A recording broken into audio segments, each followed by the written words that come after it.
I'm ready. Y'all ready? You want me to go ahead and do this thing right quick? Well, Hit that well, well, live button. well, ladies and gentlemen, boys and girls, what it do, what it do.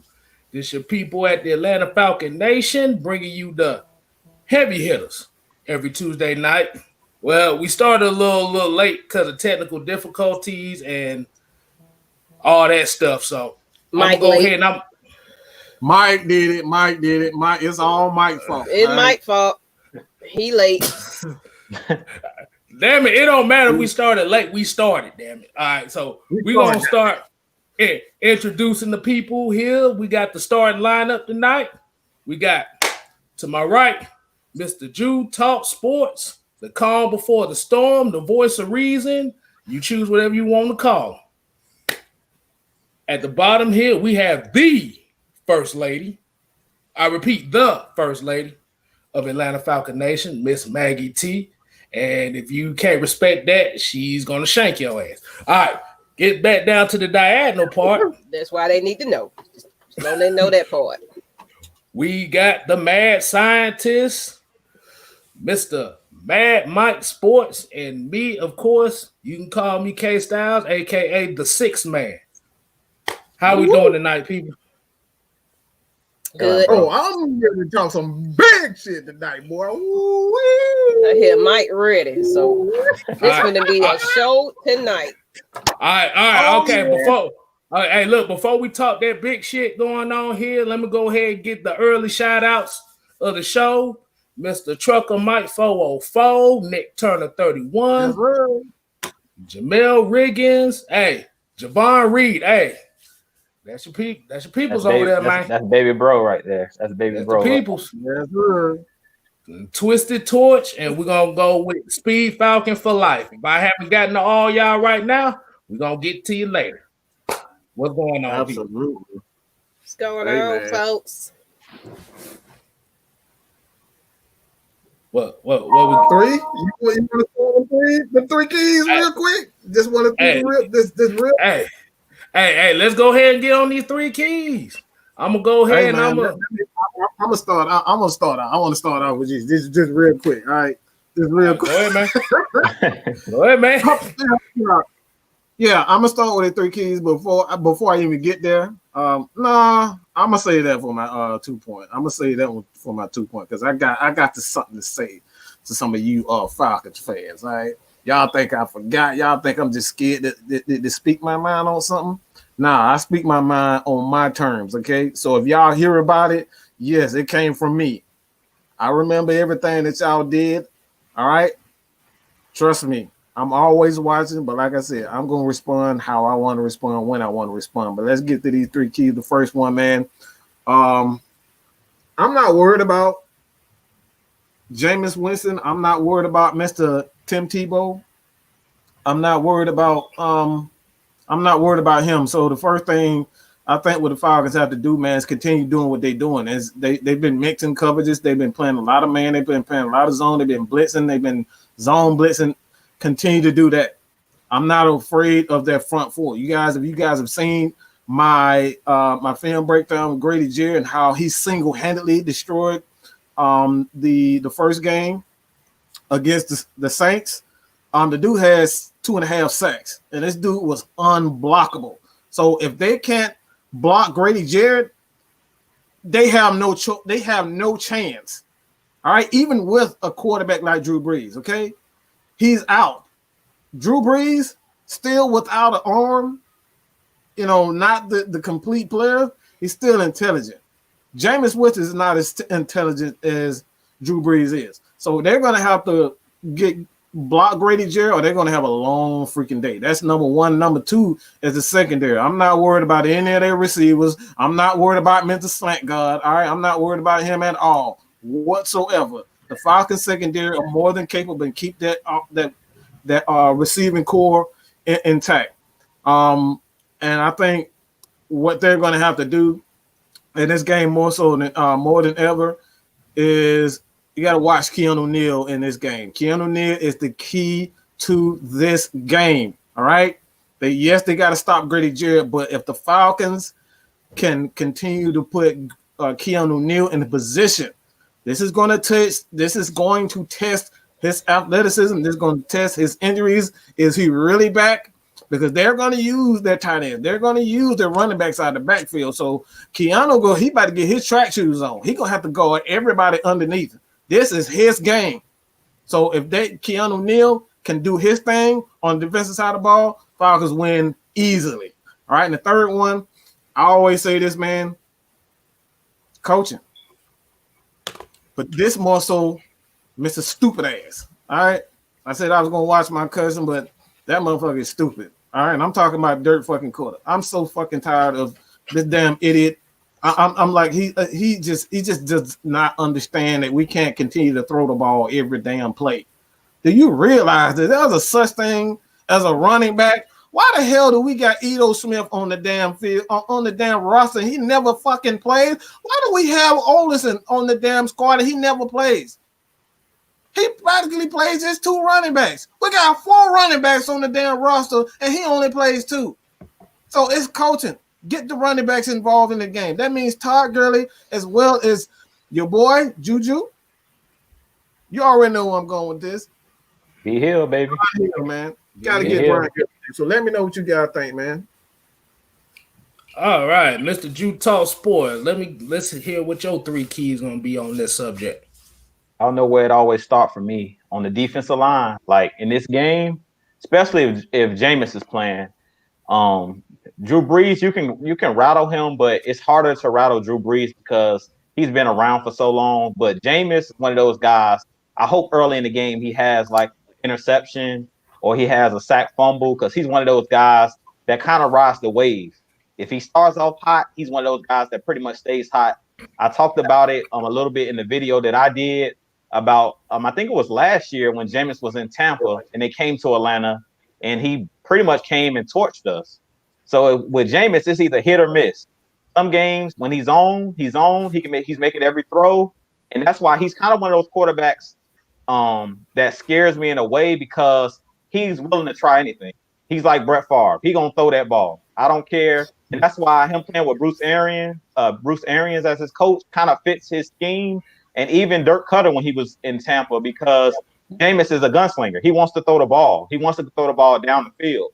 Now, one thing that I do like about Jameis playing in this game is he'll put the ball in harm's way. So he's going to give our cornerbacks chances to intercept the ball. Like a Foye Oluokun, Deion Jones, this is their game to get an interception. AJ Terrell, who's very opportunistic, very aggressive, and likes to peek in the backfield and likes to play off coverage. This is his game because he can jump, he can bite on routes in this game because Jameis is going to put the ball in harm's way. So I'm looking for the pass rush to get home. If we can bring that pressure like Mike talked about with Grady Jarrett up front, but I'm looking for somebody else to step up with them because if you remember in that game last year when we went and dominated them in New Orleans, Vic Beasley had a good game. Adrian Claiborne, who's no longer here, he had a great game on the inside. They were placing both of those guys on the inside and bringing that pressure up the middle.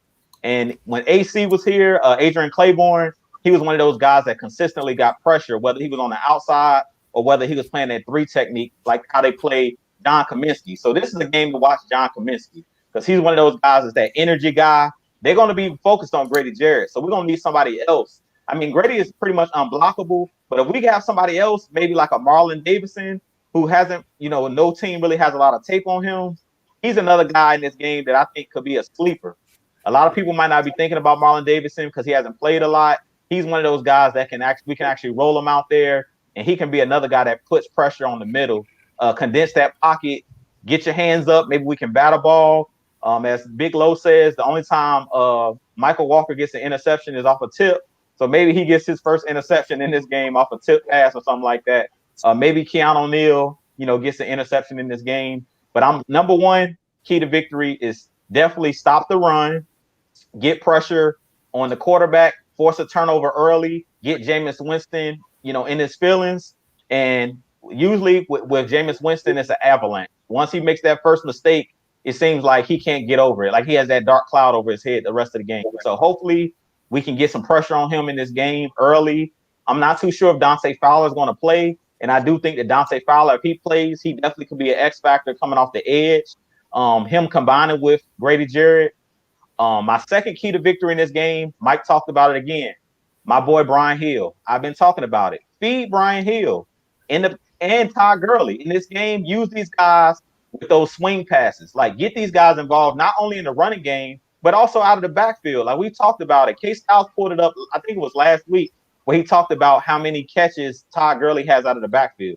I think it was less than 30, which is crazy because Todd Gurley is a guy that can be used kind of like a Swiss Army knife. Use this guy on Wildcats, use this guy out of the backfield, line this guy up in the slot, and let him go one-on-one against those linebackers of the Saints. Because one thing about the Saints linebackers, they do not like to cover. The reason they went out and got traded for Quan Alexander is they don't like to cover. Those guys are thumpers. Demario Davis is a thumper. He wants to come downhill in the run game. He wants to blitz. Make that guy, put him out in space and see if he can cover Todd Gurley one-on-one. See if he can cover Brian Hill, who's proven to be an improved pass catcher. And also in this game, please, Dirk Cutter, use some tosses and use some outside zone runs in this game. Use some of those outside runs. Like, stop with all of this inside, up the gut every single play. Because in this game, the New Orleans Saints has a very big defensive line.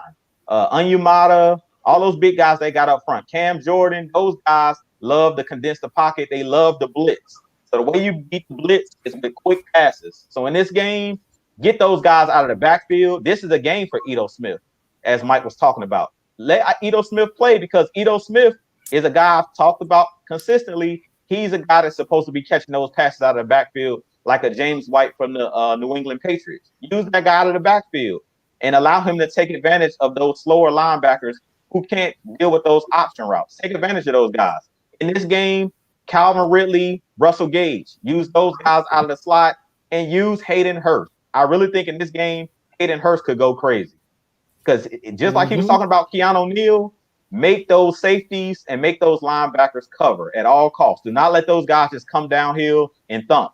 Spread these guys out, as Dirk Cutter loves to do, and just let your athletes be athletes. Matt Ryan, 3-step drop, get that ball out your hands quick. Let Russell Gage, let Calvin Ridley, let Julio run out the catch. Like, don't have Matt Ryan back there holding the ball with all these 5 and 7-step drops. Because if we do that in this game, Matt Ryan's going to get sacked a bunch because they have one of those defensive lines that's very aggressive. I talked about it in my video again. Trey Hendrickson, number 91 for the Saints. He's a guy to look out for on the opposite side of Cam Jordan. This dude is a game record. He's one of those guys that's been coming on, and we do not want to get these guys going. So the way that we stay ahead of the chains is get that ball out quick. Quick throws, 3-step drops with Matt Ryan. Look for your outlets. Hayden Hurst, let him run out the catch. Hayden Hurst is a wide receiver pretty much. Let this guy run out the catch. Use Brian Hill in tosses, sweeps. Use some jet sweeps in this game. We've seen it last year with Calvin Ridley and Kenyon Barner. Use these guys. Use some misdirection. The way you take advantage of that aggressive defense and those aggressive blitzing, Dennis Allen loves to blitz. Make those guys look at some eye candy. Have somebody coming on the reverse. Slow those guys down. If you have some type of misdirection, you will be able to slow down that pass rush. So screen passes, any quick passes in this game. And the final key to victory, and I know I've been kind of long-winded. I'm sorry, guys, but y'all know it's rivalry week. And the last key to victory is coaching. In this game, Mike talked about it. No dumb coaching. No passing over 40 times. Let's keep it balanced. Let's stay ahead of the chains. Raheem Morris, no dumb timeouts, no dumb penalties, and don't allow any fake punts. If I see another fake punt where a team is picking up a first down on a fake punt, I'm a snap. I'm so tired of seeing every team, like, why are we not ready for that? Every team, it seems like, does the same thing against us. They always end up picking up a first down off a fake punt. Against the Carolina Panthers, Jeremy Chin, a direct snap, and he runs for like 30 yards down the field. Be ready for the fake punt. Atlanta, we always seem to, for whatever reason, we get caught off guard on special teams. If we get a quick 3 and out, Drew Brees and not Drew Brees, but the head coach, Sean Payton, he's very aggressive and he's very tricky. So in this game, if we get a couple 3 and out, he's super aggressive. So he might tell them, hey, look, run this fake because they're not going to be ready for it. So Atlanta, please watch your film and be ready for the fake punt. It's coming. They have to do some type of trick play in this game. Taysom Hill, watch out for the trick play because they have to do something in this game without Drew Brees. They need to get some explosive plays. And the only way they can get explosive play is off a trick play. So be ready for the trick play. I don't know who's going to do it, whether it's going to be on special teams whether it's Taysom Hill on a toss back throw, it's gonna be some type of trick play in this game. So be prepared for it. And those my 3 keys. What you got, KStylz? Before I get to mine, I'm gonna go ahead and get a couple more shout outs as well. Before I get to mine, I said, hey, we got Dre, Bo in the building. I'm gonna say what's happening to him. What up, Dre? We got Quentin Willis. You know, that's a regular. Wallace Smith, and we got Twisted Torch TV. Like I said, we're gonna get to more of y'all later on, but we gotta get on with this segment. Hey, let me do one thing. If you guys have a channel, this is something this is a fly. If you guys have a channel, man, like go ahead. You have my permission. All right, my permission to drop your link in there. All right, you guys trust me. Just go to their channel, subscribe to them. Everybody, you know, this is a place where we want to give everybody at least a shot to be seen, man. So it's like, go ahead, do your thing, drop your link, man. Y'all go check anyone out. If you have a channel, so go ahead, KStylz. My bad. Hey, it's all about networking, baby. Remember, it ain't just absolutely us. It's all of y'all there too. So we all in this together. But I'm gonna go to my 3 keys. My first key is gonna be set the tone. You have to set a tone early. Offensively, you have to score touchdowns in this game. We can't settle for field goals. So when you get a chance to, like I said, the way New Orleans defense plays, like I said, they're very aggressive. They're going to try to use what's his name? Chauncey, what is that? The anti-slant. Chauncey Gardner. Yeah, Gardner Johnson. Anti-slant boy. They're gonna use him like the Seattle Seahawks used Jamal Adams in the first game. So, but that's from what I've seen the last couple games. I see they're going to use a lot of safety blitzes. They're gonna bring at least 5 or 6. So. Drew damn near covered up all my points, but I'm gonna go ahead and rearrange those again. Sorry, bro. No, you good because they get to hear my point of view from it. Todd Gurley, Brian Hill, whoever the hell's in the backfield need to be in the passing game. Plain and simple. Oh, that's a good one. That's a good one. Because if they're going to be bringing 5 or 6 every play, your tight ends and your running backs are going to be your best friends here. Ain't no ifs, ands, or buts. Point number 2, defense. You have to put wood on these motherfuckers. You gotta make them fear you in this game. Because we already know if Jameis Winston's going to start, Taysom Hill gonna get about 60% of the snaps because he's 9 times out of 10 gonna run the ball. So you must blow his ass up out the game. They call him Tim Tebow Jr. for a reason because he can't throw worth a damn.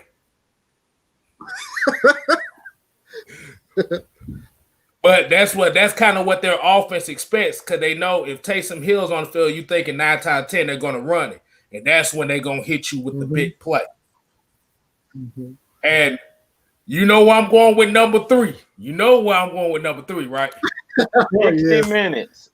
60 minutes. Hold on.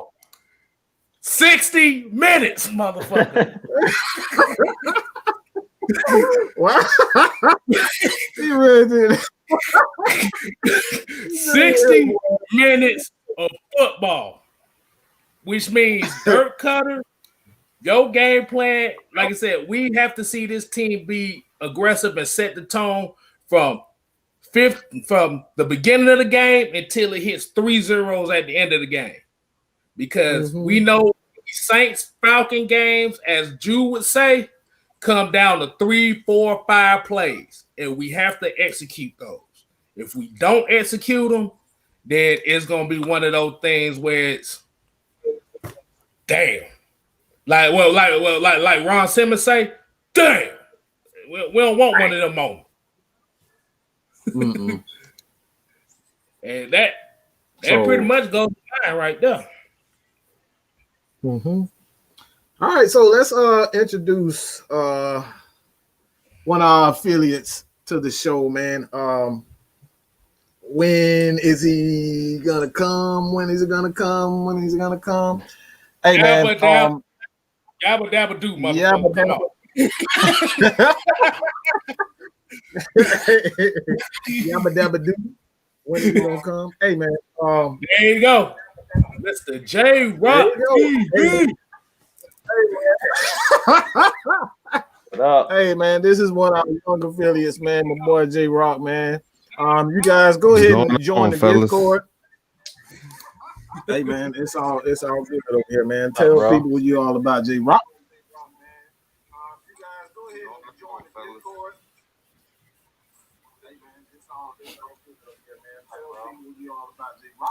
Yeah, man, what's going on, y'all? Happy to be on here with y'all again, as always. Yeah, man. Falcons Nation. You said turn down the other video. Oh, hold on, I'm sorry. Yeah, I appreciate everybody for letting me tap in with y'all, but yeah, man. I'm a streamer, and I just love the Atlanta Falcons. I love this channel.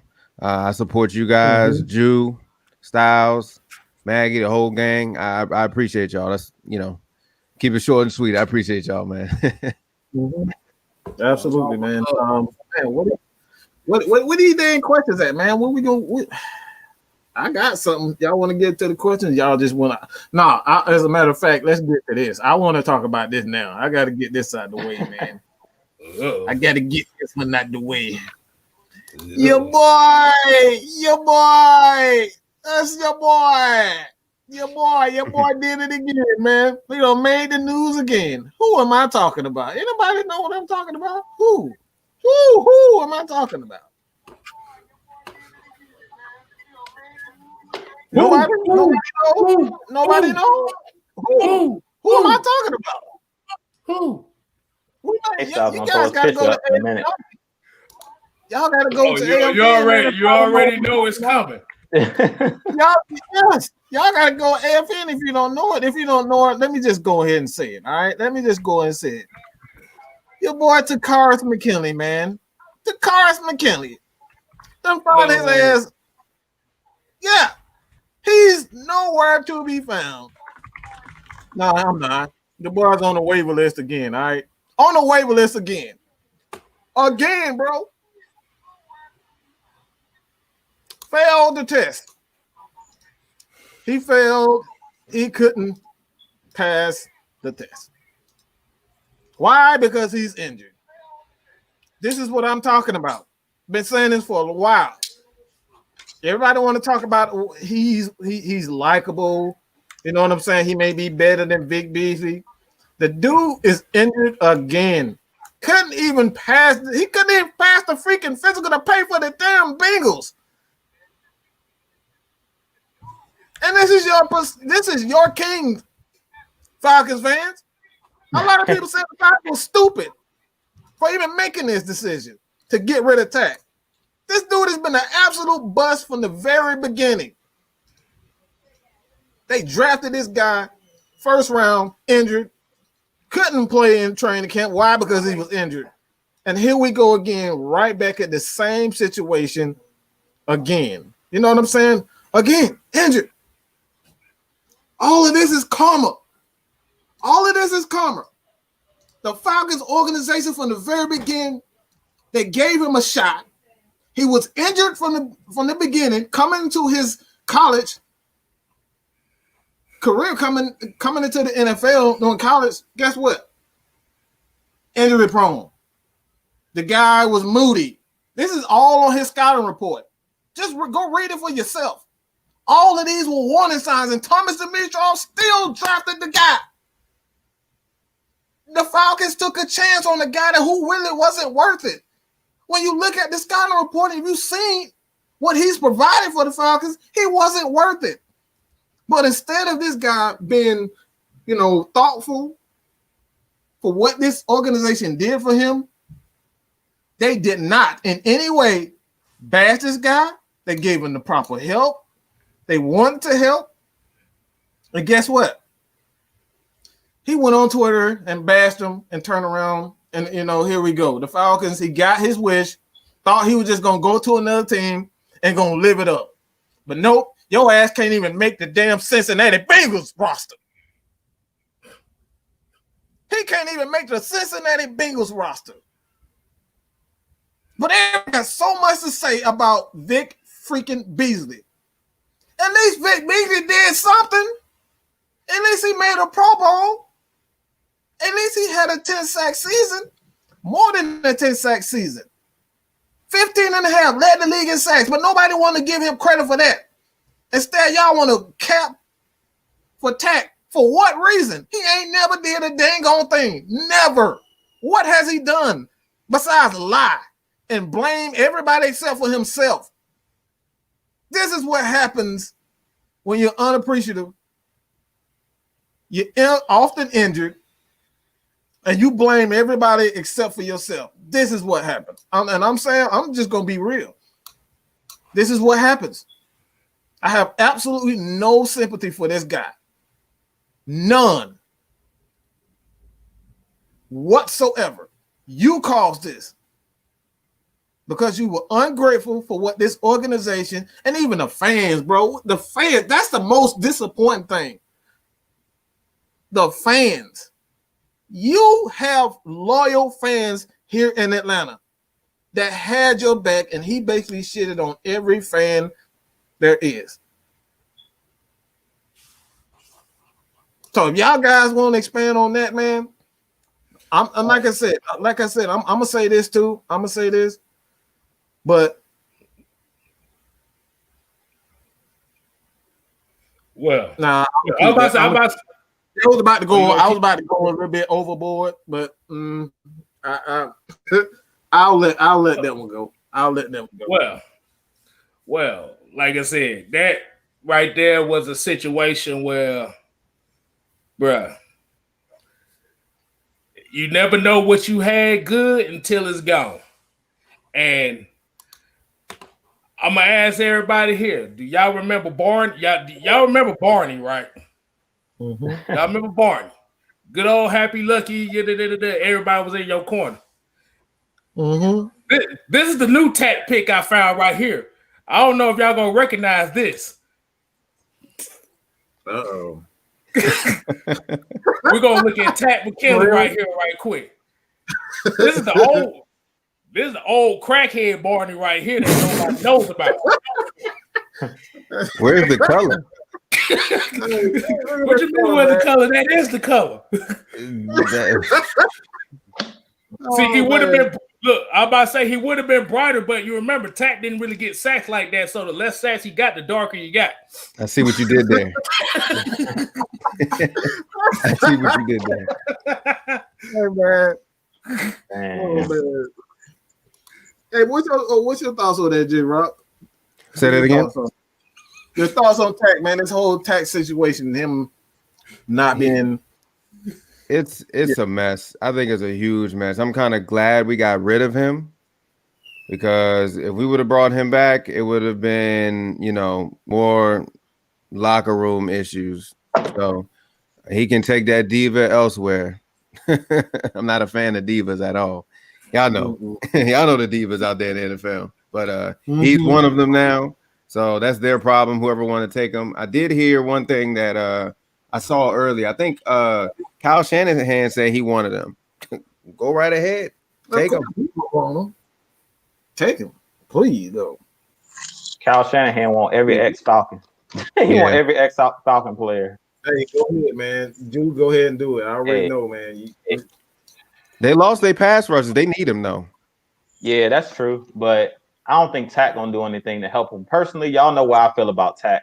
I was done with him, and y'all know it take me a long time. As the voice of reason, it take me a long time to get fed up with a player. But I was done with him when he was pouting and he wasn't playing. Like, one thing that I think he took for granted, GMs and front offices will do anything to cover their butt on picking a first-round pick, whether they're wrong or right. They'll do anything to they'll do whatever they have to do. They'll backpedal, they'll moonwalk, they'll do whatever they have to do to make it look like they make the right choice with that first-round pick. And I think Tack McKinley took that for granted.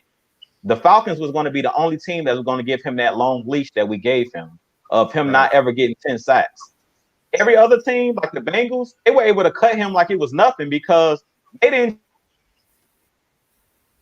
choose him in the first round. It didn't cost them anything up. It didn't cost them anything to cut him. So to be honest, the Falcons gave him the longest leash out of any team. Like every other team, he's going to have to grind his way onto the roster. Like they're not going to just give him, because you think about it, when he came to the Falcons, we pretty much gave him a starting role. We didn't make him compete with anybody. Everybody that was in his way of getting his playing time either was let go, like Adrian Claiborne. Everybody that was in that particular role that could have competed with him was let go. So really, with Dan Quinn being here, Dan Quinn put too much trust in the players that he believed in. I think he put too much trust in Vic Beasley. I think he put too much trust in Tack, and he didn't do a good job of making those guys compete for positions. And that was the same thing with Tack. Like this year, we didn't bring anybody really to compete with him other than Charles Harris. Like who did we really bring in that could have took his position? That's the reason why Tack felt entitled. I really feel like Tack was walking around like he was the king on campus, but he hadn't did anything. And to me, like Mike was saying, we threw dirt on Vic Beasley because he couldn't, get that 15 sack season again. But at the end of the day, like I said, I was one of those that was like, keep Vic Beasley and cut Tack McKinley.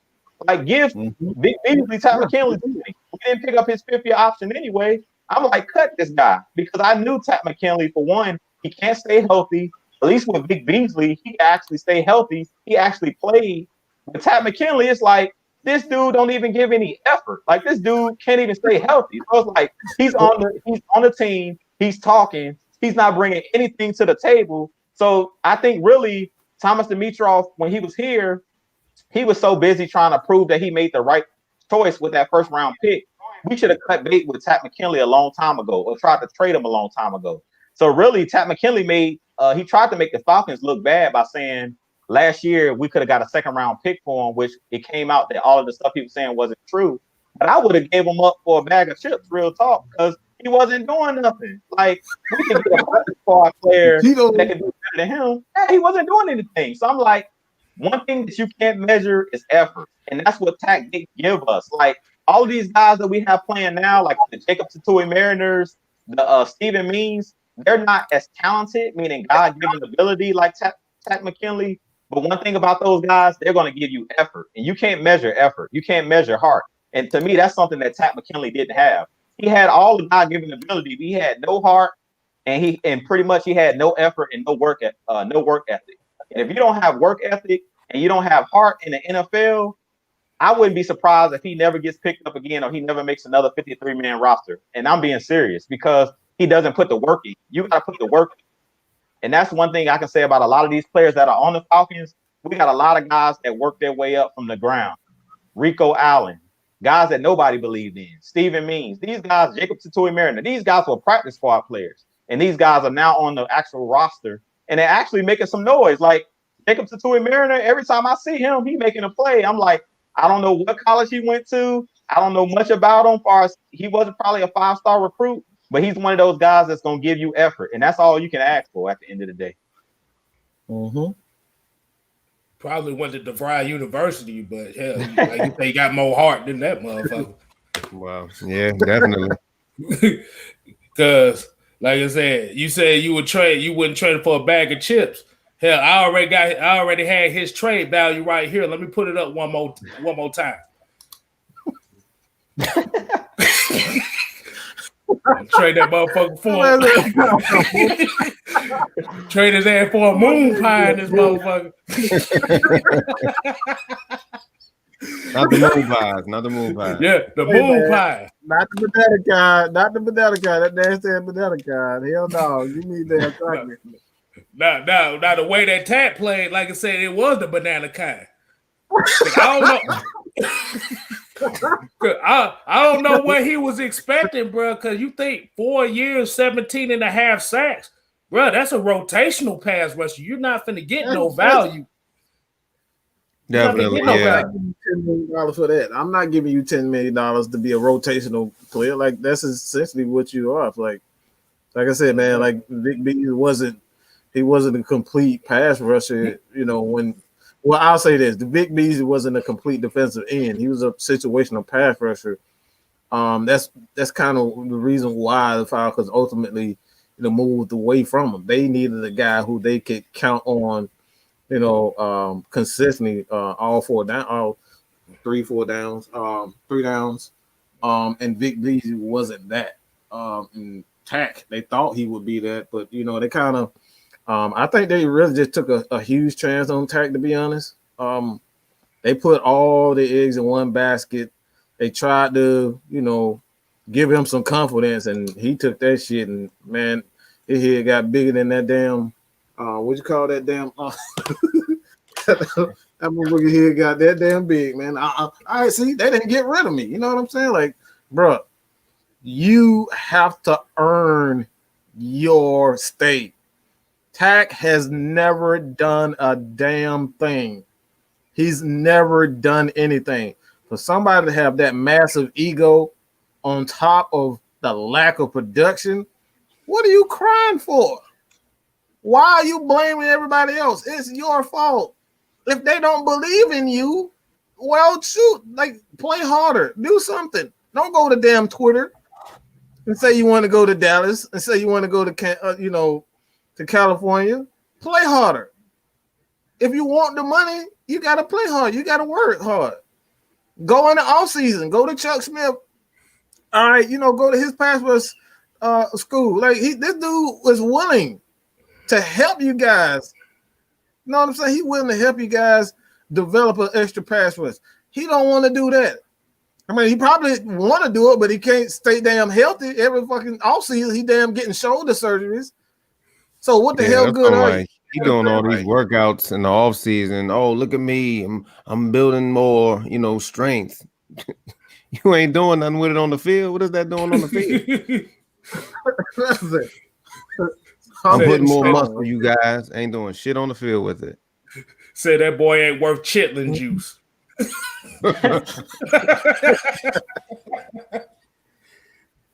Wow. But you see this comment right here saying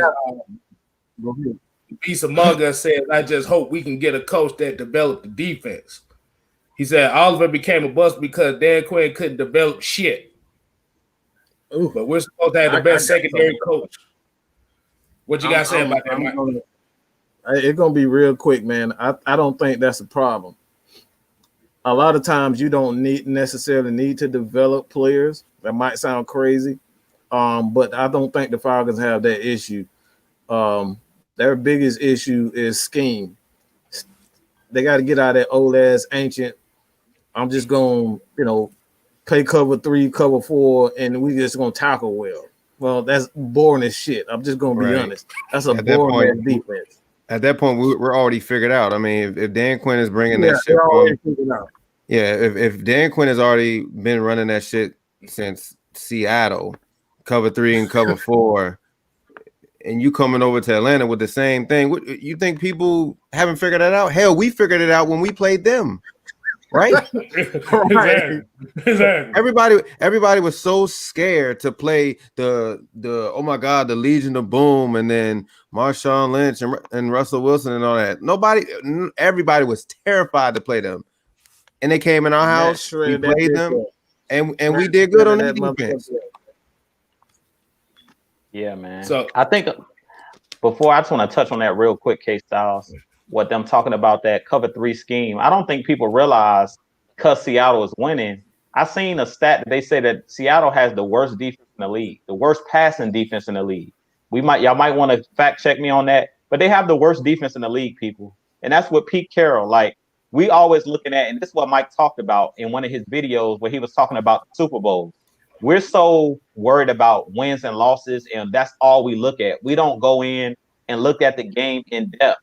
We have to stop being, always looking at the outcome. Did you win the game or did you lose the game? No. Look at Seattle. Seattle right now, their defense is the worst in the league. And they play that cover 3 scheme. That's where Dan Quinn got it from. And I don't think you got a lot of people realize because Seattle had a winning record, a lot of people were just overlooking that basically Russell Wilson is playing hero ball. Like he's actually getting that defense out of a lot of situations where a lot of games this year, they should have lost. They just outscored teams and they didn't make key turnovers, key mistakes that we made, like clock management mistakes. Because a lot of the games, our record could be just as good as Seattle if we have better clock management and better decision making. Like the game against Dallas, we just recover an onside kick. That's coaching. The game against the Chicago Bears, if we just run the football and we just make 1 or 2 more tackles in that game, we win that game. Like, it comes down to the small things. A lot of people are not realizing Seattle, the game that they played, I think was week 2 against the Patriots. They had a goal line stand on that 4th down where they stopped Cam Newton on a quarterback power. So a lot of the games they're winning at the buzzer. And now, if you watch Seattle the last 2 or 3 weeks, I think they're on like a 2 or 3 game losing streak. Like Russ is still trying to play hero ball, and he's throwing some bad interceptions. Last week he threw 2 or 3 interceptions. One play where he was running for a first down, he tried to throw it across his body through an interception in the red zone. So a lot of people that talk about Matt Ryan all the time about how Matt Ryan threw that interception against the Panthers, Russell Wilson is doing the same exact stuff, and I don't hear people saying, everybody's saying Russ is in the MVP category, but the last couple of weeks, Russ is pressing just like Matt Ryan because his defense is letting him down. Just like early in the year, where our defense was giving up 30-plus points a game. Same thing with Seattle.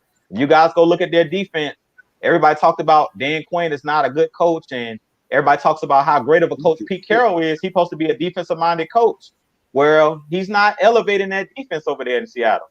So I think we got to, as much as we own, Dan Quinn's back about 20 in the past, 23rd overall and 26th in the past. So they have a very bad.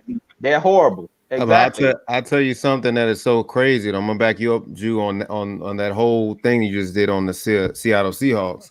So you know how we was talking about how scary Seattle was back then because of Dan Quinn and that defense. Well, look at it now; it's lopsided. Their offense is super stacked now.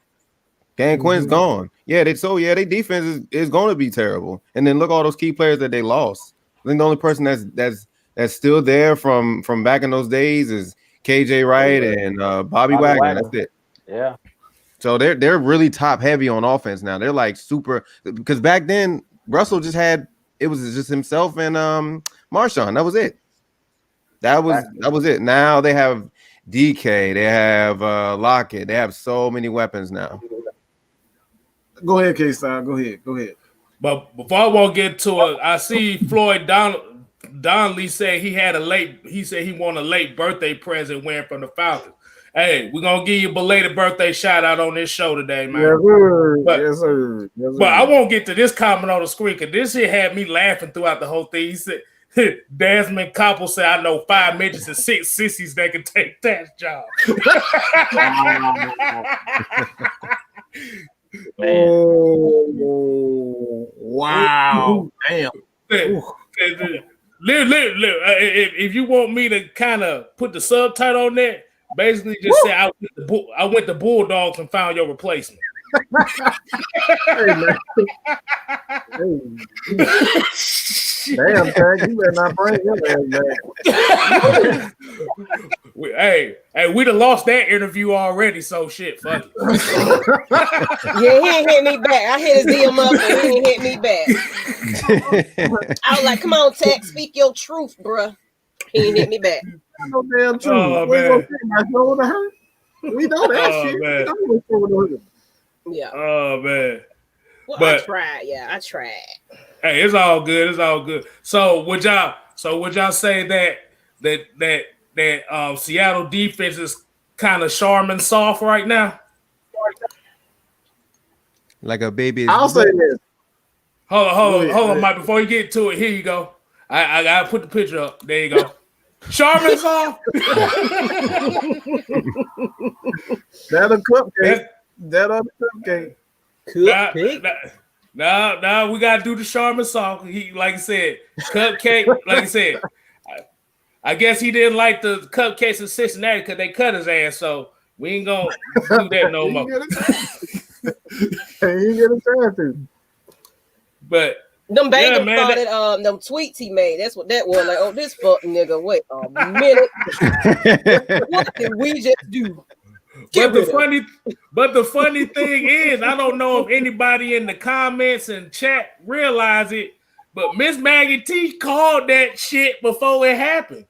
Okay, so early prediction.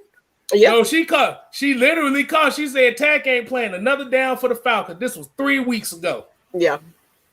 Bam, that's what happened. Good, hey, good call. Good call. Hey, I told you, she the first lady for a reason now. The way it She was got that that- Raheem was not, he was dodging them questions. I was like, oh yeah, he ain't playing. Yeah, he ain't playing with that. He ain't playing. He ain't having that. He ain't having that. Hell no. That's it. That's what I like. I like accountability, man. Don't let people just come in here and do whatever the hell they want to do. He was making him an example. That's all he was. He just, let him talk his shit. You gonna sit on the bench and then you cut, buddy.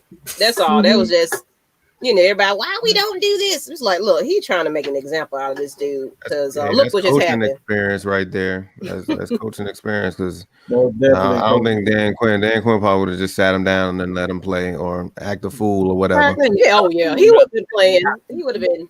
He would definitely still been on the squad. Man, you're right because at that point he's fighting for his job, so he would have been desperate. Man, Dan Quinn would have took his ass to Jersey Mike's and got him a sandwich and told him, "Good job, son." That's all that would have been. But I got another one here. Madness. Look what this boy said. He said his fat ass ain't that physical either. Hey, Magnus. Madness. Was it a physical though? Was it? It wasn't physical. Like, he was on his period. You could have something else. Like we said, we don't know the truth. Like I said, I tell people all the time, man. Like y'all think, Arthur Blank and the Falcons don't have pull, man. Like Arthur Blank is ahead of the owners associated, the owners voting. Anytime they come with a decision, it got to go through Arthur Blank first. Like he is that guy. All right, so you have Rich McKay, he's ahead of the competition committee. He's on top of that. That's like the Falcons got pulled. You know what I'm saying? Like Tack, I don't know what the hell he was thinking. Like I said, I don't know what the hell he was thinking. But now we see, like that was a bad fucking decision to go out and just, like I said, dude, you ain't never did shit. You ain't gonna do shit. You can't do shit because your arm all fucked up. So why are you running your damn mouth? You know what I'm saying? Like you should be the last person running your mouth about anything. You know what I'm saying? You that Vic B, the one that they ran out of the damn city, all right, who actually put up something. They ran his ass out of the damn city, and you think you untouchable. Ain't nobody asked for no damn second round pick for you. Who's gonna get Tack the Falcons second round pick for Tack? For what? For what? Yeah. Anybody got a question? Anybody got an answer? What the hell are you gonna give them? Like seriously, anybody? Why? Really? Why would you give up? And that's it. Let me explain on something. I want to explain on something that you guys kind of said about the cover the Seattle defense. This is another thing that the people don't take into account. That defense wasn't as great as people set out to be. The reason why I say that is because you guys notice what happened after Marshawn. They started going away from Marshawn Lynch. That defense the defense did not play up to par. That defense didn't play up to par. As soon as they stopped giving Marshawn Lynch the ball, you saw that defense started getting exploited. The defense, Marshawn Lynch, was very key, was extremely key to that defense. It kept them off the field. They didn't have to stay on the field a long time. Anytime a defense, they only have, a certain amount of snaps. They don't get tired, and they can just go out and just make plays. They can take chances. The defensive linemen are fresh. The linebackers are fresh. Everybody in the secondary is fresh. Marshawn Lynch was the heart and soul of that team. And I'm talking about offense, defense, special team. If it wasn't for Marshawn Lynch, that team would have never been as good as it was. People got to give that man respect because when he came from Buffalo, that team it wasn't even overnight. It wasn't even overnight. It seemed like it But as soon as he stepped on that field, you saw a completely different team. He changed that culture. He was the reason why Seattle was so great, not the defense. I agree with what Mike said, but I want to piggyback a little bit on what you said, Mike. Another thing that we're not realizing is y'all know what I talk about all the time is the defensive line. I feel like the defensive line didn't really get a lot of praise. Like LOB got all the praise, on their secondary, on their back end. They did all the talking and stuff like that. Richard Sherman, you had Earl Thomas back there getting interceptions and stuff like that. But nobody focused on how good that defensive line was. They had one of the best defensive lines as well. And right now, I don't think nobody can name anybody on Seattle's defensive line right now. Like, who's the dominant player up front for them? Back then, they had Cliff Averill, Bruce Irvin, Red Bryant. They had some guys up front that could get pressure with that front four. Now you don't have nobody on that front four that you got to worry about. Like, our defensive line, like Grady, is better than anybody they have on their team. Yeah, that's what I mean. You got to have a running game. No running game, no defensive line, no pressure. You sitting back in that soft zone, it's holes in that zone. And you only can cover for so long in that cover three. So it's getting exposed. It's getting exposed. So it's not just the Falcons, it's just not just Dan Quinn, but Pete Carroll as well. His feet need to be held to the fire as well. Just because they're winning games, we need to go in the depth and look at why they're winning games. They're winning a lot of these games because of Russell Wilson pulling a rabbit out of hat. Real talk. Yeah. Not because of their defense. I agree. Throwing a whole bunch of Jesus balls up in the air for DK to catch. Yeah, that's pretty much all he got. Oh, that fake ass Julio. Yeah, I said it. Fake ass Julio. Yeah. Ain't no goddamn Julio. Oh, that was a good point too by Magnus. I forgot Michael Bennett. He said Michael Bennett also was on that defense. Michael Bennett was on there too. Yeah. Michael Bennett was a dog. I forgot about Michael Bennett. He was another guy that was a monster. I used to nickname him. Nickname him the smallest shoulder pass in the NFL. Every time you seen that motherfucker, he looked like he struggled putting them shoulder pads on. That's why he played angry. Like a tight ass t-shirt. That motherfucker. Exactly. But I swear, it seemed like he got the kicker shoulder pads on. That's why he played angry so much. But when you saw him like I said, when you saw him on the field, you lined him at all four defensive line spots. Him and Red Bryant and all them boys. Like you said, you can compensate it. Cliff Averill, Bruce Irvin. You could compensate any defense with a dominant defensive line. Hands down. Mm-hmm. That's it. Mm-hmm. But okay, let's get to this one. This is something that I want to talk about also, man. Like this right here, man. This is why we pretty much built the channel for the most part. This is the reason why we built the channel. We talking about 4-year-old Olakun being left off the ballot, man. Like, come on, bro. Like, we like seriously. Go ahead. Yeah. Go ahead. What? All right. Yeah. So this was gonna go into my well since NFL.com and all these motherfuckers want to goddamn leave 4-year-old Olakun off the motherfucking Pro Bowl route. Guess what y'all get today, motherfuckers? Y'all get the toast. Get to him. For that bullshit y'all just pulled up. That boy, come on, man. Come on, bro. Oh, you That's so disrespectful, man. You talk about a guy that had almost 70 tackles, 3 forced fumbles, and interception, and making plays all over the field, and you got a motherfucking linebacker from the Jets we don't know on the goddamn ballot. Look, hold on. I don't even know a lot of those people. Bro, they got a bunch of backups. They got fucking Sharik over there from Target on the goddamn Pro Bowl list before they had Poirier. You don't get that bullshit out of here. I'm about to say, if y'all ain't seeing, if a lot of the Falcon fans don't see the disrespect that they give this team as far as the way that they're playing, that shows it right there. Because really, that is. Go ahead, Jay. Yeah, go ahead, J Rock.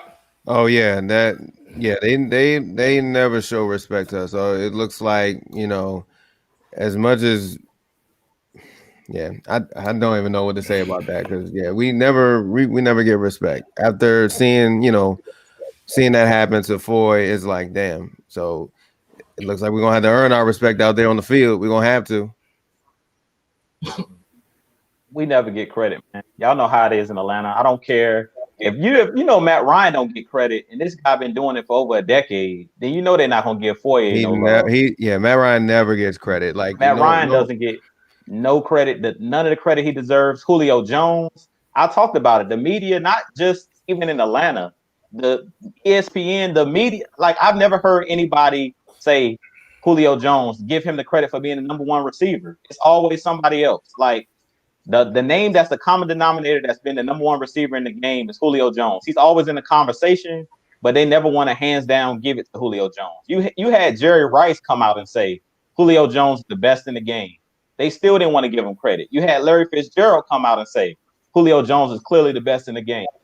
Then you got the pundits, the people that's doing the Madden ratings, talking about Michael Thomas. You see your boy D-Hop, the nice Hail Mary catch on Sunday. Now they're trying to pump him up.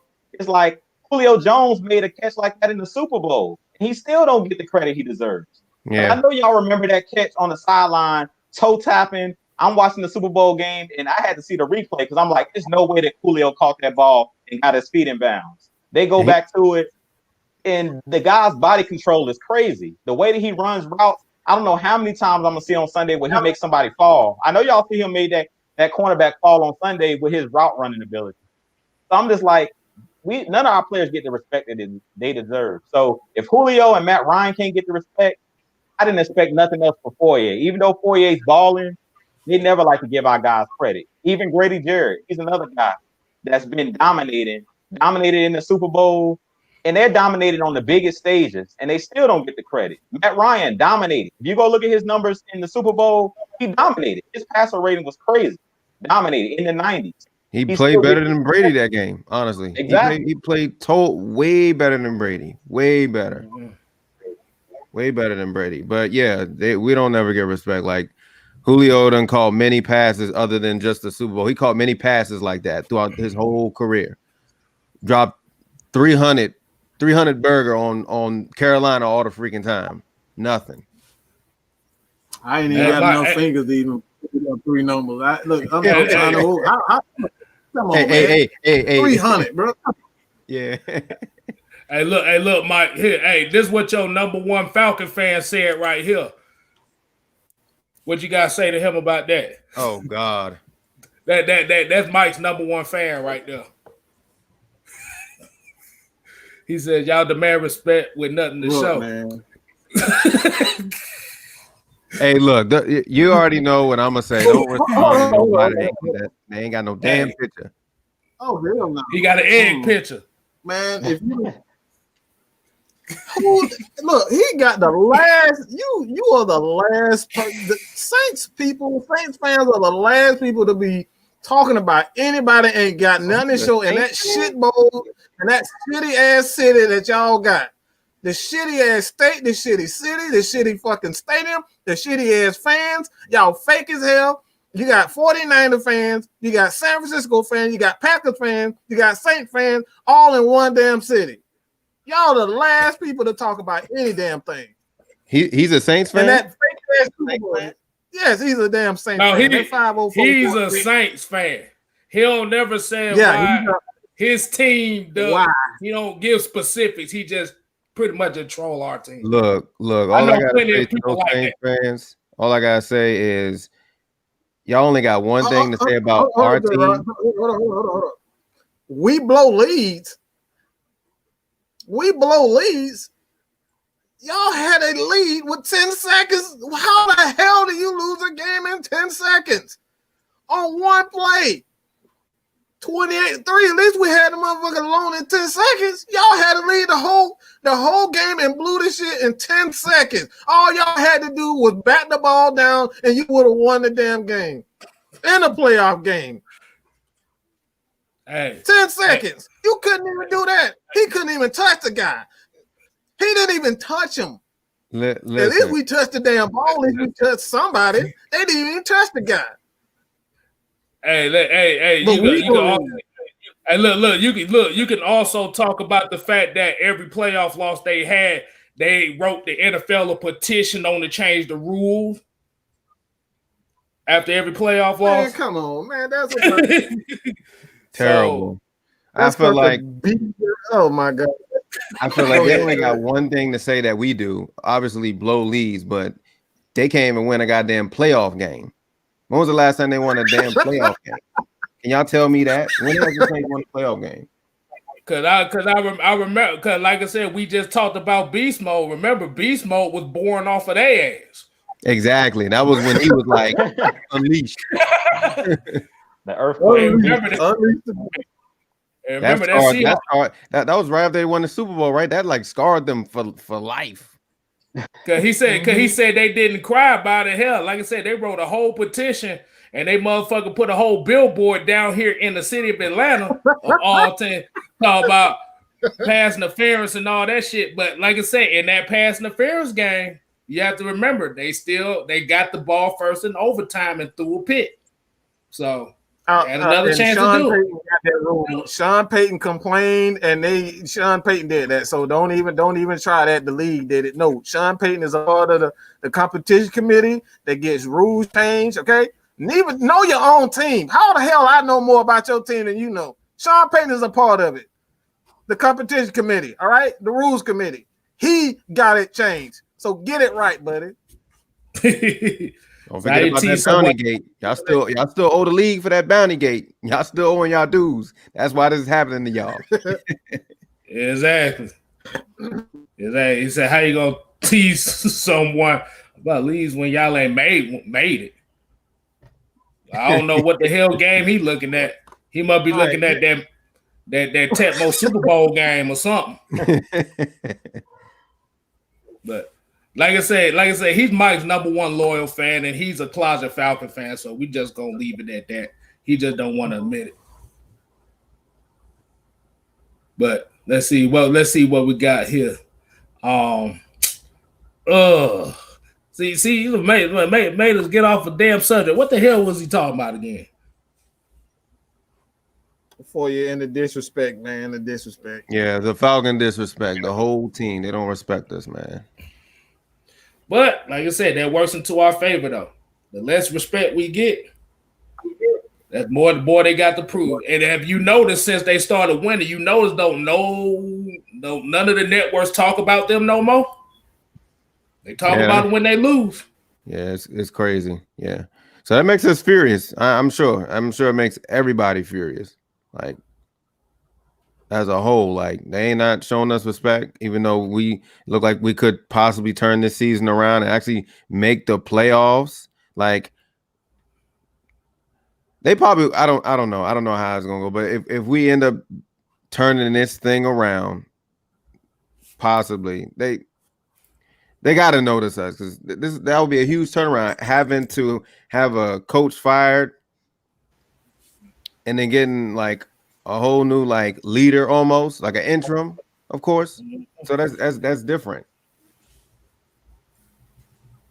If we do this, man, it'd be like turning water into wine. If we can come back and make the playoffs with this team, dog, hey, everybody gonna have to talk about that. That's a real storybook ending. If we can turn this whole thing around, get in the playoffs and make a deep run, because I'll tell you one thing, if this Falcons team get into the playoffs, nobody want to see us in the playoffs. So that means that we're gonna be rolling. That means we'll have to win probably 6 out of the next 7 games. So if y'all remember 2016, that's kind of how it happened. Like 2016 started off rocky, but then we got on the roll. Like we got on the roll, and once we got on that roll, that carpet ride, nobody wanted to see us. Like we started blowing everybody out the water. And in the playoffs, that's when we shredded the Seahawks. We ran through the Packers that last game. That's when Brian Poole knocked Aaron Rodgers' head off. And then in the playoffs, to be honest, we was running through the Patriots in that first half. I mean, they were putting Brady on his butt. We pretty much dominated that Super Bowl. So if we can get on the run, Big goop. yeah, man, if we can get on if we can get on the run, hey, I don't think nobody's gonna want to see this team because we're one of those teams that we can beat anybody in the league and we can lose to anybody in the league. We proved that last year when we went to San Francisco when they was like 12-3 at the time and beat them on their home field. So we can beat anybody. That's why I said that nobody wants to see us. Let's be real. Nobody wants to see this team. With Matt Ryan and Julio, you got a chance every week. Especially if we're all healthy too. Exactly. Always a healthy team. But I got a question for everybody though. Do you think if we do make this big turnaround and go deep in the playoffs, do you think that would erase everything that happened in the Super Bowl? Of course, we don't forget that, but like having this type of season happen the way it's going right now, and then for us to actually go into the playoffs and probably win, I don't know, like 1 or 2 playoff games. Do y'all think that's really going to like erase like everybody in the media's mind? Like, oh man, like yeah, they did fall in that Super Bowl, but look how their season changed this season. Y'all think how do y'all think? I don't think that's in the perception of the media. What I think will erase that Super Bowl is going to the Super Bowl and winning it. That's the only thing that can take away, because the way that Super Bowl, the way that we lost that Super Bowl, the only way coming back from that is redeeming yourself in the Super Bowl. It's going to take getting over that. And I really feel like the players, to be honest, mentally, they're over it. Dan Quinn is gone. The core unit, if you look at it, on the defensive side of the ball is gone. Like, it's no Desmond Trufant here. It's no Robert Alford here. So that secondary is pretty much completely different. The only players that's still here from that Super Bowl team, you got Deion Jones, but you don't have Devondre Campbell anymore. You don't have Vic Beasley anymore. You don't have Dwight Freeney. So a lot of these players, it's pretty much a whole new defensive unit. Yeah, you have some of the leaders that were on that team, which at that time were actually pups. If you remember, all of those guys were rookies. Deion Jones was a rookie. Grady Jarrett was a rookie. So going back to the Super Bowl, to be honest, I think these players would do better in the Super Bowl now because those guys that back then were rookies are now leaders and now veterans. And I think now they know what they need to do differently. And now that Dan Quinn is gone and Kyle Shanahan is gone, because if those guys were still here, I'd be scared. I probably wouldn't even want to watch the game. I'd be that afraid that we would do the same thing over again. Because what did Dan Quinn prove this year? I'm going to do the same thing over and over again. What did Kyle Shanahan prove last year when he got back to the Super Bowl? He did the exact same thing that he did when he was here in Atlanta. So I'm glad both of those guys are going, because if we went back with those guys still on this coaching staff, I wouldn't be confident, because those guys get arrogant. Those guys have those big egos. And Raheem Morris has proven that he's going to change things up. He's going to start the blitz. I'm not going to just sit back in a cover 3. I'm not going to make the same mistakes that Dan Quinn made. And that's the reason why if we go on a long run and make the playoffs, I really think that we need to give Raheem Morris a chance to be the head coach, like the permanent head coach. Because that means he would have had turned the season around and went something crazy. Out of the 11 games, to only lose 2 or 3 games is huge. But what you guys think? I personally don't mind Raheem Morris being the coach, because a lot of you people, if you don't know, yeah, he did have his ways with the Bucks and it didn't end well. But I believe that first year he got there with the Bucks, they had a good record, and he was running the defensive coordinator while running the head coach, so almost doing like what Dan Quinn did. And I think once he like relieved his duties, I don't know who he relieved his duties to, and just focused on the head coach, that's when the Bucks started to go down. Mm-hmm. I think he was out of there within like 3 or 4 seasons. So like I know you can tell, like having Raheem Morris now, he's impacting the players, like he's pressuring them. Like you heard it from the players, like he's giving us like a different type of vibe from Quinn. So like I wouldn't personally mind having Raheem Morris our permanent going forward, because like I said, he has head coaching ability. He's done well with the defense. Like I said, the only thing I'm kind of taking away from him was, of course, his seasons with the Bucks. But I think that's his only head coaching job, if I'm correct, right? Yeah, Right. prior to this, that was his only head coaching job. And I agree with you, J Rock, and I'm gonna let Mike take it because I know he was about to say something. But what I would just say is if he gets this team to the playoffs, he earned that head coaching spot. He earned his chance to at least get 1 to 2 years to try to, do something with his team.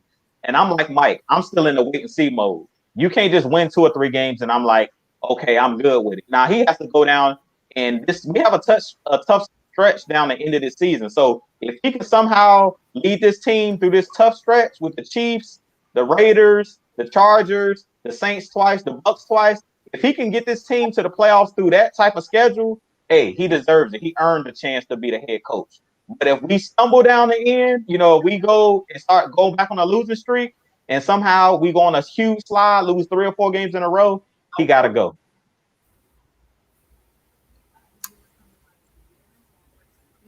I'm gonna say this. I'm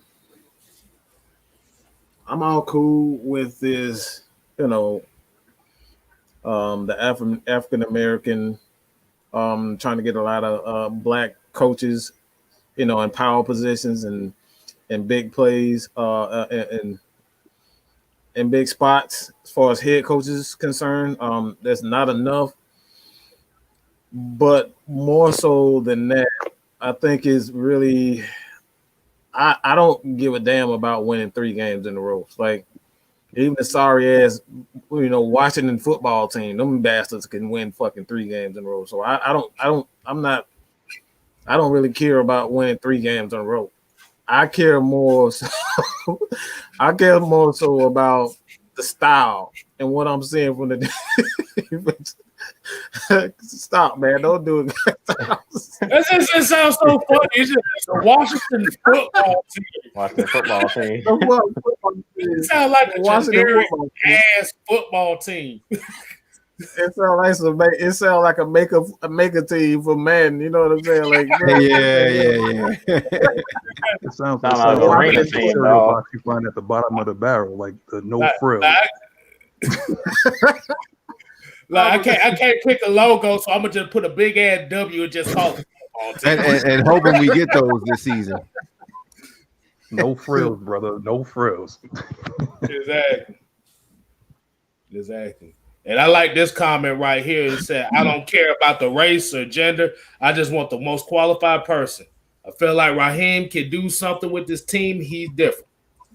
I mean, that's easy to say. That's easy to say when all you've seen was white people. Like I said, this might sound crazy, but all you've seen is a certain style of football or a certain style, of play. You get used to that certain style of play. So it's like, okay, well, what are we really going to do? You know what I'm saying? Like, as far as the defense is concerned, like I said, I understand, like what people are saying. I don't care about who comes in.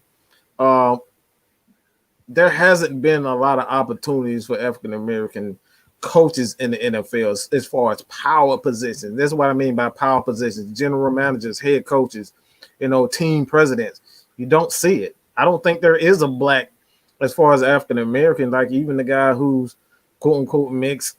I think the only one that I remember, if I'm not correct, is Ozzie Newsome. Like he's the only one that has had a true, position as a team president, and that's Baltimore. He's been a team president, he's been a general manager, and he was once a Hall of Fame player. So it's like he's the only one that I remember that has been there. So if there's only one, I mean, that sounds all good and all, but I mean, we want like even what is Asian Americans, like Asian football players are saying the same thing. Like, why y'all not giving us a shot? Like, you know what I'm saying? Everybody wants someone that looks like them, that acts like them, behaves like them. Everybody wants someone to connect to. So to say whether or not, like, I don't care about, who this person is, that's fine. And you're absolutely correct. But someone needs, and like, we have to have someone that looks like you, whether you're Asian, white, black, it doesn't matter. Everybody needs that opportunity to at least have the hope of becoming a head coach. Like, have we ever seen an Asian American Asian football coach, like a head coach? We never seen that. diversity. We need diversity, and that's what it comes down to. That's like I said, it's all cool and all. That's the right thing to say when it comes down to, you know what I'm saying. I don't care who. Like that's politically correct.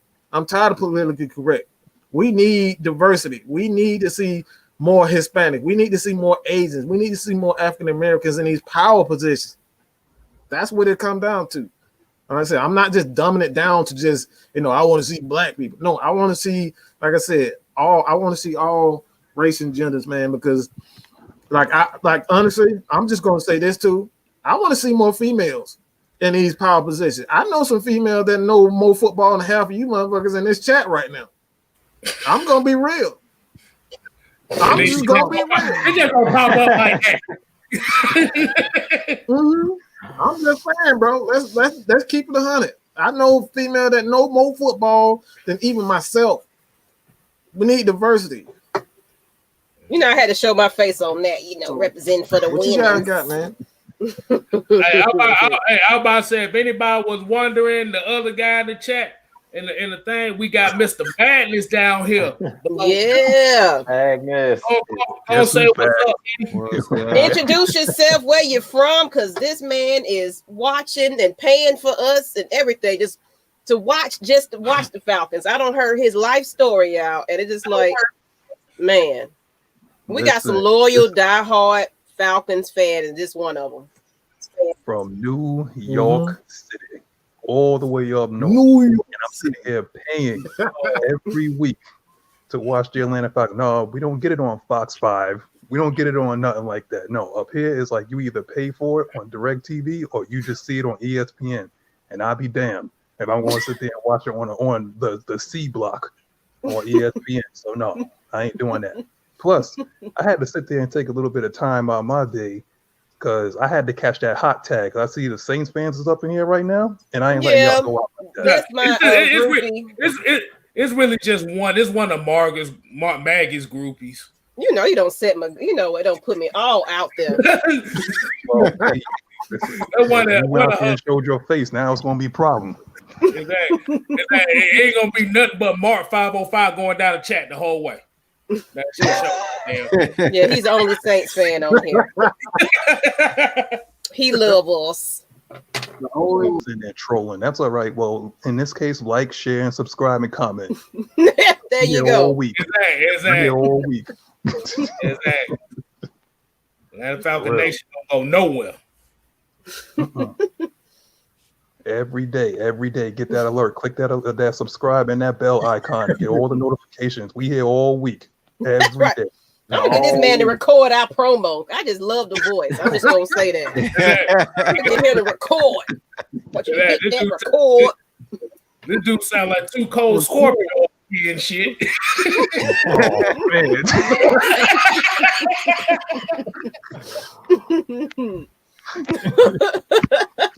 Nah, y'all bugging. I'm trying to. hey, you fam, bro. So we gotta do it. We rag on each other all the time. Listen, I'm just trying to be a part of the family right now, But like I said, I ain't letting y'all go out like that. I seen all this this crazy stupid shit in the comment. No. So now that I'm here, bring it on. Like, where the comments at?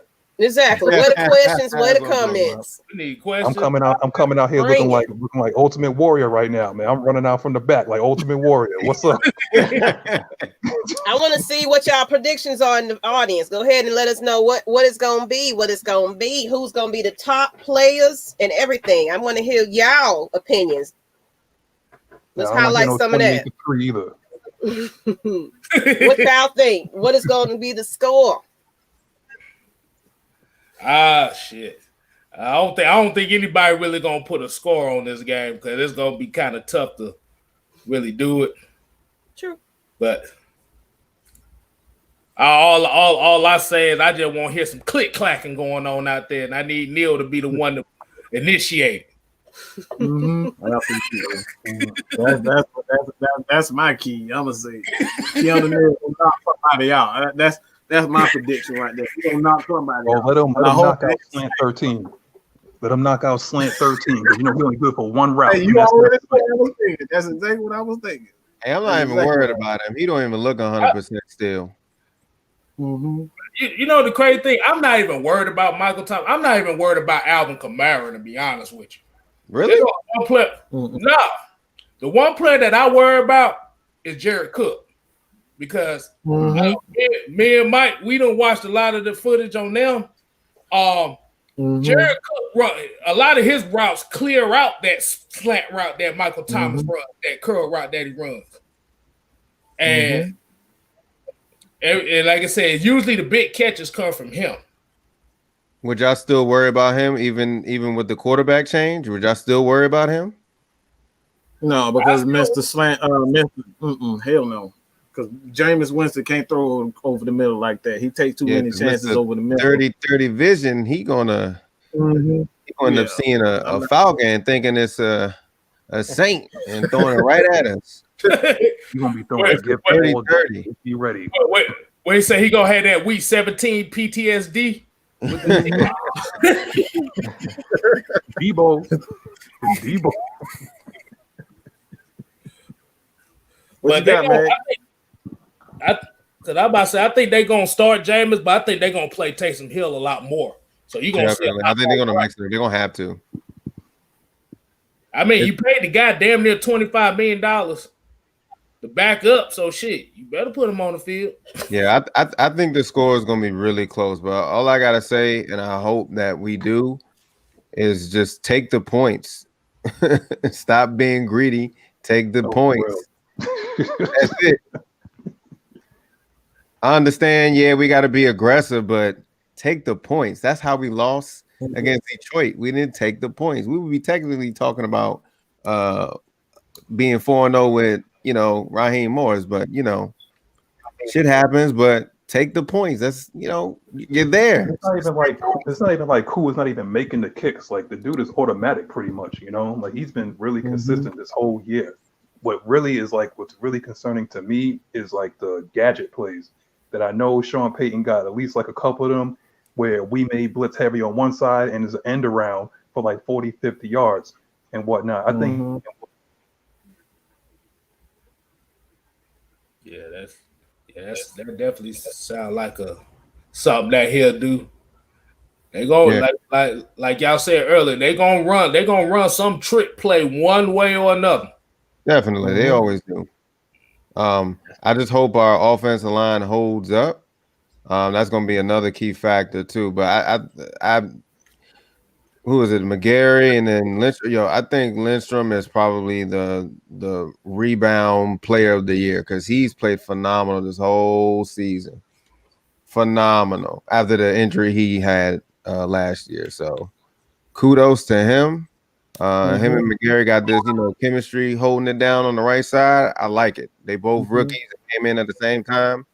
They feed off each other and they doing work. I believe last year when we played the Saints, when we went up in their house, I hardly even seen Cameron Jordan come in once because McGarry over there, doing what he needed to do.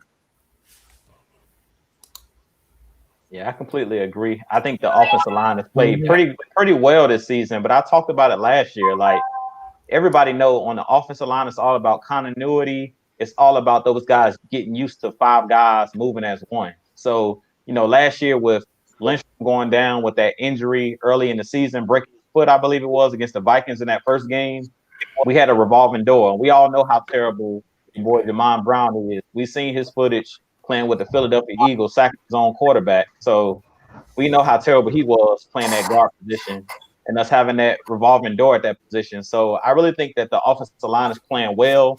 In this game, Dirk Cutter just got to be smart. Like you said, take the points when they're there.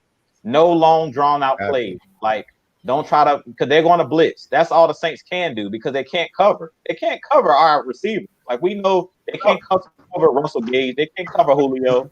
They can't even probably cover Alameda because we see Alameda, he has that speed, man. He can run past pretty much anybody. So they can't cover us, so they're going to have to blitz. And the way that you beat the blitz is with the quick pass. Hayden Hurst and your quick dump offs to your running back. That's the way that you beat the blitz. Not Matt Ryan trying to hold on to the ball and trying to create in the backfield, running for his life. We have to protect, and we have to quick 3-step drops. And when they bring that blitz, dump it off and throw that screen pass, and you off to the races. Yeah, I'm gonna back you up on that one. The Saints defense, yeah, they can't lock up with our receivers. It's just too many weapons, you know. And a lot of people like Russell Gage, Zacchaeus, and all those people, they still developing, they getting good. And you know, when the Saints give up uh big plays, they give up a lot of big plays. Like when it's a big play, it's a big play they give up. So if we can knock down those big plays, and you know, they real penalty heavy too back there, especially with those big physical corners like Marshawn and what's my guy name? Jenkins.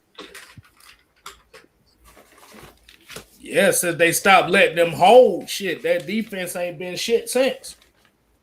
Yeah. Remember the first couple years, they let them get away with a whole bunch of holding calls that they didn't call. Yeah. Once they started complaining to the NFL about all them rule changes, they said them holding calls ain't gonna hold up no more. Yeah. It is what it is. But I see we got a little topic here. I know Mike specifically wanted to talk about your top 5 defensive ends of all time. I don't know who want to go ahead and start it off, but the floor is yours. Hey, it doesn't, like I said before, man. You can give out 5, but I want to give. You can give 3, but if you have 5, you can give out 5. But I'm gonna just say this right off rip, man. I don't know if you guys have ever seen even the highlights. Like I'm just gonna call him a pass rusher. But like this guy is obviously the greatest of all time. I don't think there's anybody better than your boy LT, man. LT was an absolute. That dude was a nightmare. Like his mentality, to get after the quarterback, his ability. He was physical. He was fast. He could tackle. He could cover. Like this dude could do it all. So my number one of all time, like not defense. Like he was a defensive end in a lot of situations, but they're playing a 3-4. So you can kind of say he's both. But I got to go with LT first. And the second one for me, man, I got to give Dwight Freeney his credit. Dwight Freeney doesn't get a lot of credit because of the team that he played for with Indianapolis. Like this dude, it seemed like every year, this dude was putting up 10, 15 sacks. And he was doing it consistently, getting after it. And then when he came here, man, played with the Atlanta Falcons 16, man, we kind of saw him at the latter part of his career, but he was still putting up numbers. I think he had like 8 sacks that year. You know what I'm saying? Like this dude did this in the latter part of his career.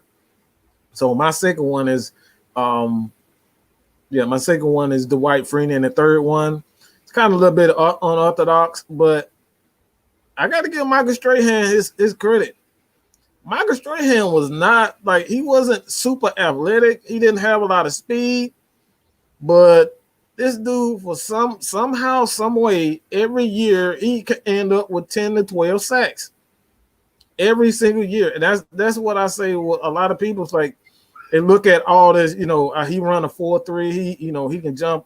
He got this type of, a 50 inch vertical and all that type of stuff. Michael Strahan, there wasn't nothing special about this dude. Nothing special about him. But every year, this dude got 10, 15 sacks.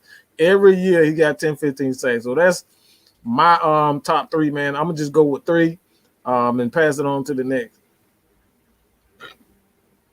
Y'all want to go? Y'all want me to go? All right, Drew, you go ahead and take it. Okay.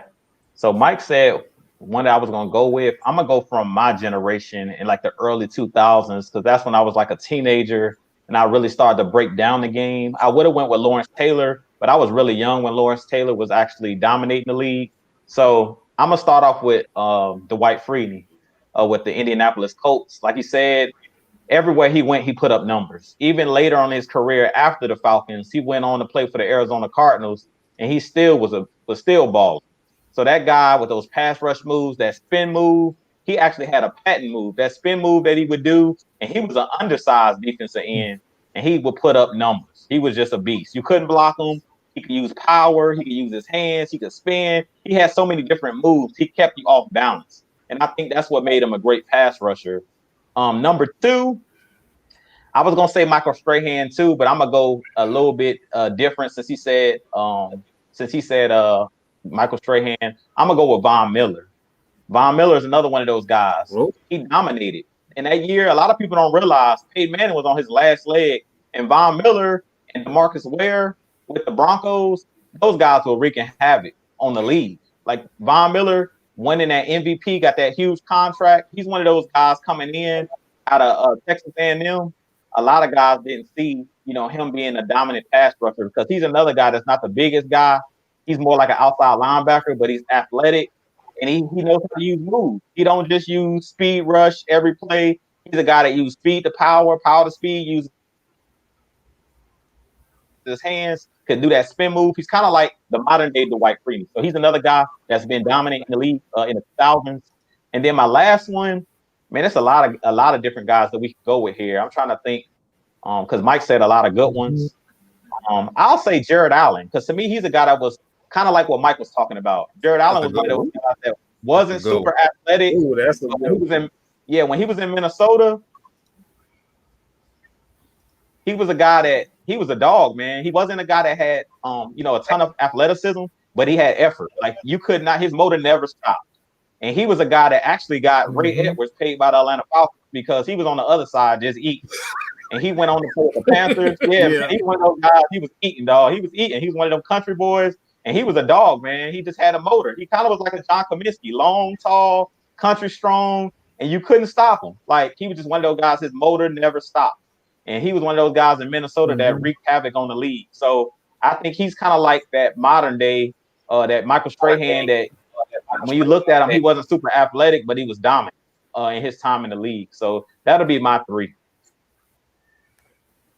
All right, I'll go next. I'm gonna go with 5. But the way that I'm going to do it, I'm going to give you 3 of my modern, and I'm going to give you some 2 old school ones that I seen. But I'm going to start with my 3 moderns. I don't see how y'all could have left Julius Peppers off this list. That was going to be mine. Julius Peppers, yeah, he bitched. Julius Peppers. Oh my goodness. You talking about athletic freak. This is what Zion Williamson should have been doing now. Because you talk about a guy that was an athletic freak, like Lawrence Taylor was an athletic freak at his time. This guy Julius Peppers was an athletic freak because he could run stop with the best of them, and he pass rush like a motherfucker, and he used to give us problems. My second one is kind of another athletic freak that I was a bit fan of, and that was Javon Curse. Oh, yeah. Javon Curse. I used to love his game because, like I said, he could speed rush with the best of them, but he was so powerful. It was like, wow. He just stood off the screen.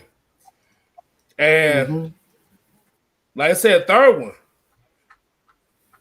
Damn, that one would be kind of tough on that third one. I'm gonna go with my 2 old school ones though before I get to that third one. Like I said, since I use LT, I'm not gonna use that one.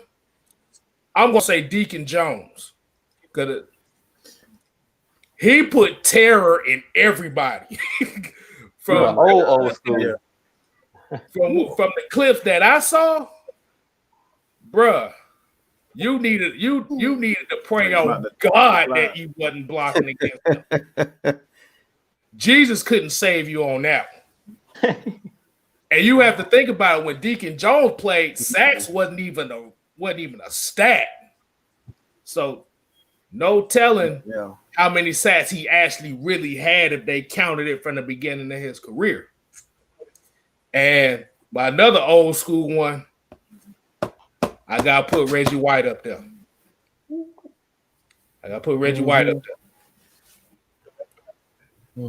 He'll pray for you before the game, but during that game, boy, the demons came out of his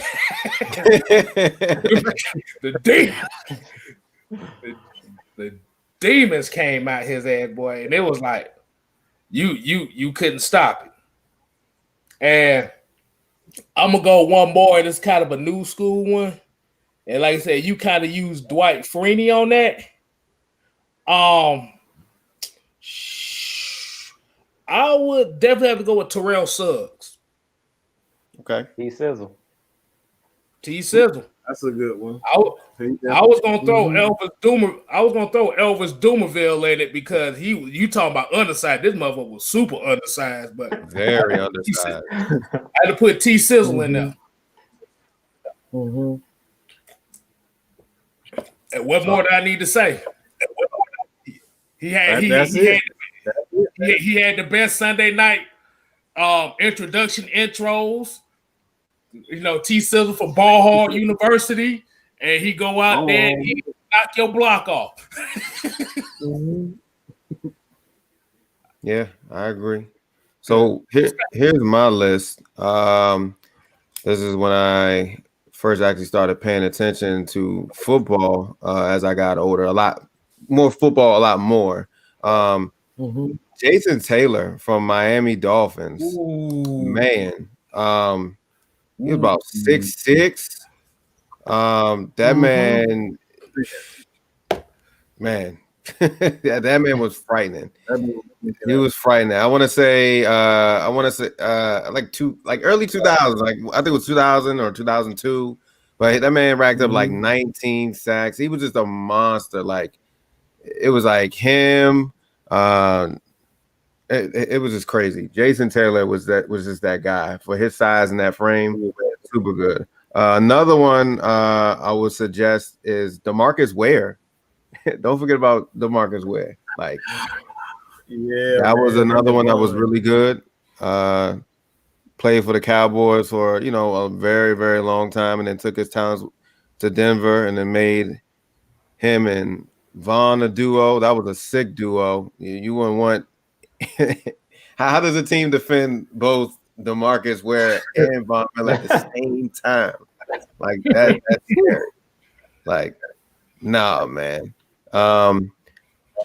Another one that's a really good sleeper. He was also a Colt. He was on the opposite side of Dwight Freeney. Robert I know where he going with this. I know where I knew it was Robert Mathis, man. I knew it was coming. That man right there put up almost 20 sacks, I want to say, about in 2013. That was another sleeper as well. I do got one old school one. I wasn't born, but I was like hearing like all like my cousins, my uncles talking about this guy. But Ed Too Tall Jones, bro, what? What kind of animal is that? I seen him highlights. Wait, 6'8", 6'9"? Yeah. What are y'all feeding that man? You don't get a name like Too Tall for nothing. Like, bro, what? Like, he just sticks his hand. All he got to do is just stick his hands up. That's it. And he bat the ball down. That's scary. 6'9"? How do you guard that? But that was a name that was like super, super crazy. I was hearing like Ed Too Tall Jones. I'm like, okay, this guy got to be like 7 foot, but damn near. But that's scary, man. I want to throw out one more that none of us said. Bruce Smith. I heard a lot about Bruce Smith, definitely from Buffalo. Oh my God, man. Oh yeah, he was a terror. Yeah, that was a good one too. I'm trying to think. Joe Green, that's another one. That's another good one. Joe Green for all the oldies. Joe Green. Joe Green. Howie Long. We see him all the time. He was good. Yeah, the Oakland Raiders. Howie Long. Yeah. Oh my! We can go all day with names. Like I said, look, man.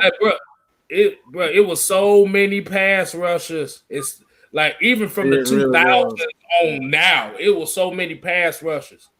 We gotta throw an honorable mention in there, KStylz. I don't mean to cut you off, but we Atlanta fans, so we gotta throw John Abraham in there. John Abraham definitely. John Abraham was a baller. When he came over from the Jets, to me, he's my favorite all-time Atlanta Falcons pass rusher. I'm sorry, Jonathan Abraham. I used to call him Father Abraham. like out of the Bible. John Abraham, man, he was that dude. He couldn't be blocked. He had all the moves. He was that dude. He the guy that they need to bring back and teach these guys how to pass rush. John Abraham was that man. I love when he do that. Yeah, because the people don't forget, man. He was even more of a terror with the Jets. He was a monster. He was a terror with the Jets, and we got that. I'm mad I ain't even put him in there. But like I said, you got to throw at least 2 honorable mentions in there. So, Jew, what's your other one? You gotta get one more in there. Cause I got myself. Look, man, I want to go with another Falcon because we're Falcons fans. So I got to go with another Falcon. And I'm going to give it to the boy Chuck Smith because when those guys in 98, 97, they said they had a bad year. And then they later on in the year, they picked it up. In 98, that defense was dominant. Like for them to go and beat that Minnesota team, that was an all-time great Minnesota team. Chris Carter, Randy Moss. Like to beat that team, nobody's seen them going to Minnesota on the road and getting that victory. So I want to throw Chuck Smith in there, man, because Chuck Smith is one of the greatest Falcon pass rushers, and he's one of those guys that had moves as well. So we got to throw Chuck Smith in there. And as an Atlanta Falcon fan, our players don't get the respect they deserve. So I want y'all to put some respect on his name, Chuck Smith. Yeah. All right, Mike, you got a couple honorable mentions yourself, man. Who, me? Yeah. No, I think we cover. Yeah, I'll say this. I think this guy deserves a lot of credit, and I don't think he gets any credit, to be honest. This might sound crazy me even saying this, but like if you go back and check out this guy, played for Pittsburgh, played for the Carolina Panthers, but Kevin Green. I think Kevin Green, man. Kevin Green was a monster, man. Like that when he was healthy. Man, that dude, every time I turn around, he's hitting our quarterback. He's in the backfield. Like this dude was an absolute monster. Kevin Green was something else. That long hair, just like, bro, like, will somebody block this dude? Get this dude off of my freaking quarterback. Like this dude was a monster. So Kevin Green and him and what was the black dude?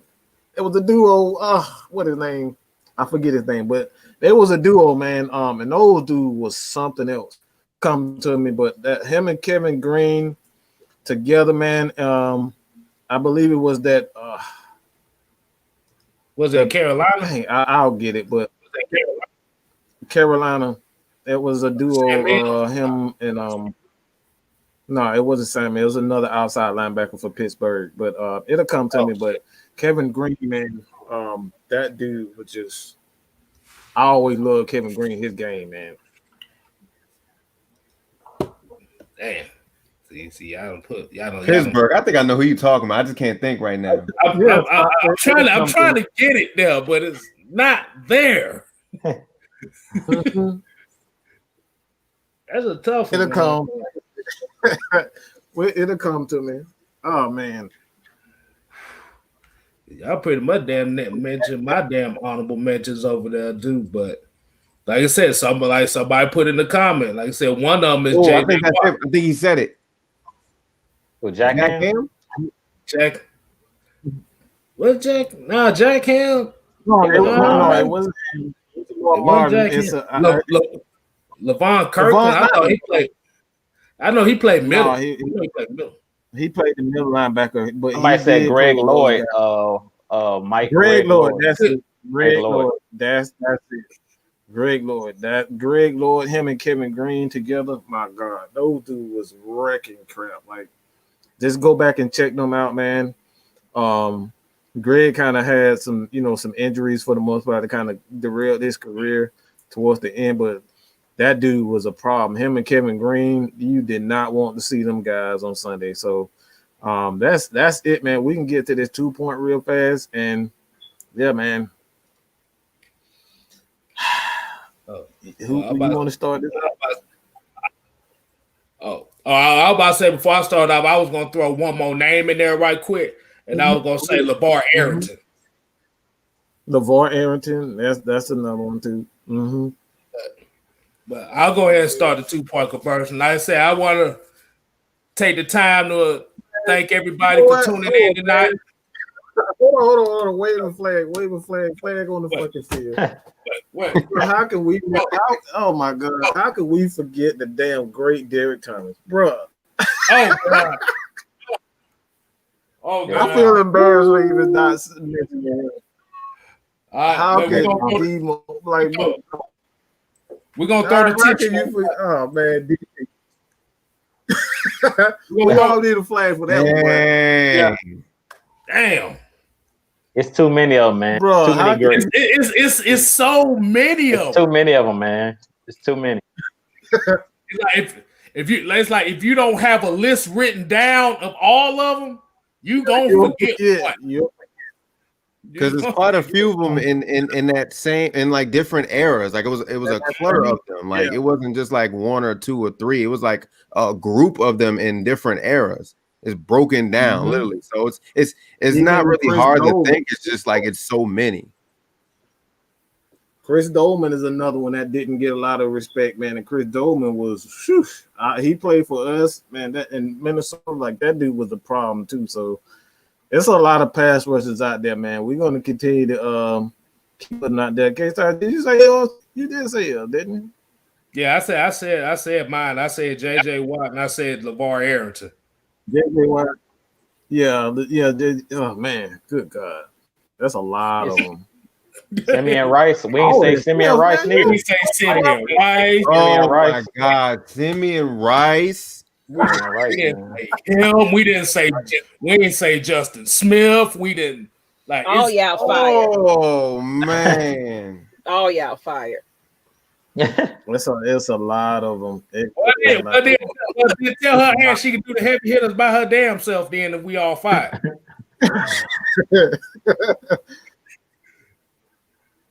But go ahead, continue, man.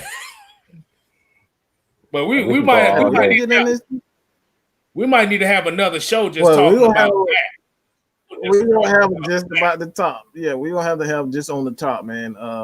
But good gosh, just top defenders is top players of all time, man. We're gonna put that together. As a matter of fact, we're just gonna put that together because we can keep going on that topic on itself. So you guys want to hit this 2-point conversion real fast, man. Anybody got something they want to say, get off their chest? I about to say we let J-Rock go first, man. What you got? I don't think I have anything right now, man. Like I said, I do appreciate y'all letting me tap in with y'all. As always, I'm happy to be part of the family now with y'all. Yeah, man, that's all I got to say. I don't got much to say.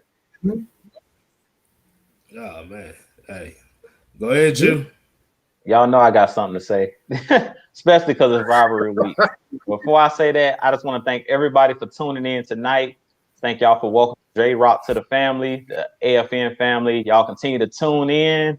Y'all continue to hit that subscribe button, hit that like button. If you haven't subscribed to everybody that's up here, KStylz, Maggie T, and Lust Exchange. Maggie coming here weak. I'm just here, y'all. Don't worry about me. If I pop up, I just pop up. Well, her drive-by shit talking. She here like Marshawn Lynch. She just here so she don't get fined, y'all. But I like that. But y'all know I gotta say it's rivalry week, so we gotta come with it. I don't care about winning any other game but beating the Saints. Every year we gotta beat the Saints twice a year. This is the hated rival. I can't stand them. They brag, they boast like they got 5 Super Bowls when we all know they got 1. We all know maybe a couple decades ago they were wearing bags on their head. Nobody was going to the games. They had pretty much no fans in their own city. I don't want to come and trash and talk too much trash about them, but they're the hated rival. So we got to win this game. If the Falcons don't win another game this season, let's at least beat the Saints twice. I can't stand them. I can't stand their coaches. Sean Payton, he's super arrogant.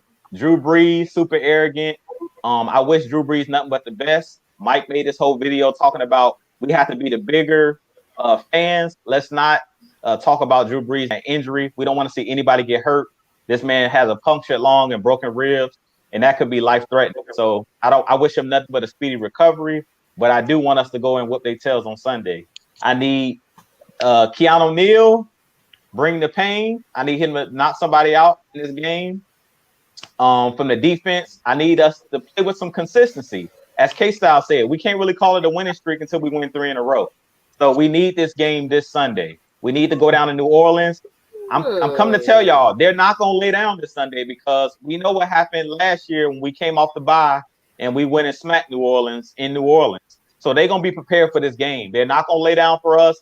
It's going to be a tooth and nail fight because they don't want us to be able to beat them, can say we beat them 2 years in a row in their house. So we got to come with it this Sunday. I'm looking for all hands on deck. Like we said, smart coaching. I need the players to bring that 110%. Hopefully, we get our boy Dante Fowler back. I've been making videos talking about this guy on pretty much every video. Y'all know I love me some Dante Fowler. I need that attitude on the field. So hopefully he's out there on Sunday. And hopefully we can get Jameis to turn over the ball. We know Jameis is known for being Mr. 30 for 30. So hopefully he throw us at least 2 or 3 interceptions in this game, and our defense can get right in this game. And I expect Matt Ryan, Julio Jones, Calvin Ridley to throw a party as they always do. And that's pretty much all I got. But go Falcons, rise up, all that. KStylz, man, what y'all got? I'm going to piggyback off of Jew and say, like I said, we appreciate everybody tuning in tonight. Like I said, you make sure you go follow everybody's handles. I ain't got enough words, so you see their face, so you know where to go. And like I said, remember, Atlanta Falcons Nation is not just us on this screen. It's not just ATL and Sports Zone. Make sure you catch them tomorrow at 8 o'clock, followed by Lush Exchange at 9. But make sure y'all tuning in at. Oh, you know I'm in there. If y'all got girls, y'all make sure y'all watch Lush Exchange with your girl. Yeah. And women. Women. You sure about that? You sure about that? You might start some shit, bro. Hide your children, though. It's definitely a show. So hide your children if you're gonna watch that tomorrow night. Yeah, like I said, 18 and over, motherfuckers. 18 and over. Please. But remember, Atlanta Falcon Nation is not just the people that you see on this screen. It's all of you in the comment sections, all you in the chat, it's all of y'all that subscribe. We're in this together. We got. We trying to be number 1 in all this Falcon shit. Number 1, not number 2. No. He said Lust Exchange got him in trouble. That's what you get. Turn it down. You don't need everybody to hear what we talking about. Exactly. I almost damn near forgot what I was about to say. But talking about this adult content. God, Lord. But like I said, it's rivalry week. Like I said, I do not condone anybody celebrating people's injuries. I don't give a fuck what team you play for. I don't care what rival we have. At the end of the game, this is just a football game. People's lives. Thank you. People have to live after these games. And if you got somebody that is hurt, and like I said, we can say, well, they would do the same thing to us if Matt Ryan was hurt. Like I said, at the end of the day, as football fans, we have to keep this. Like I said, the Falcons and Saints rivalry is one of the pettiest rivalries in the NFL right now.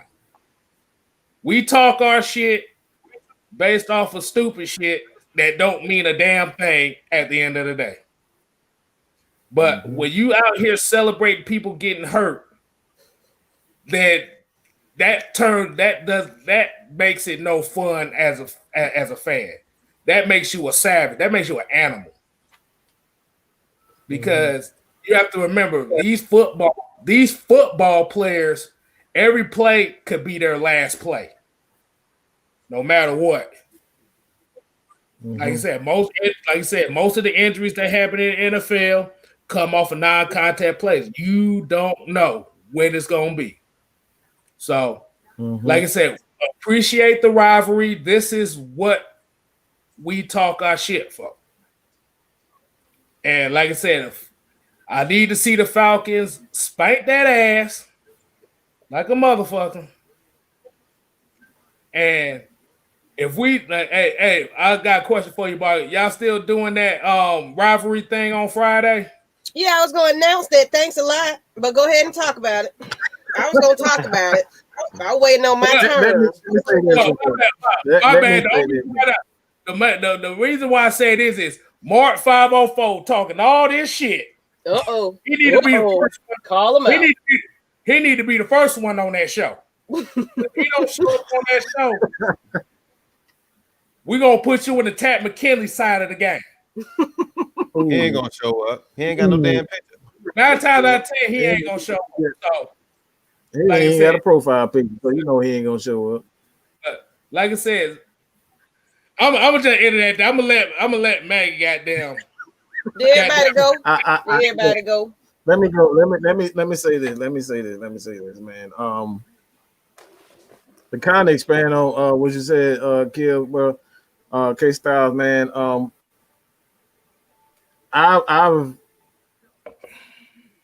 I followed Jonathan Abraham on Facebook. Maggie and we follow him on Facebook, and dude was going through it. Yeah. And this is no joke. Absolutely no joke. We've interviewed former players, and those guys, Jamal Anderson, the season pain in their eyes, you know what I'm saying, do certain things. Chris Drab lost his family, like he lost his wife due to cancer, you know what I'm saying? And to see like the pain on their face, see what they're going through off the field. These people are human. These people are human also. So when I see Falcons fans celebrating players' injuries, like they literally celebrating, it's like, ha, that's what you get, motherfucker. Like this is football, bro. It ain't that serious.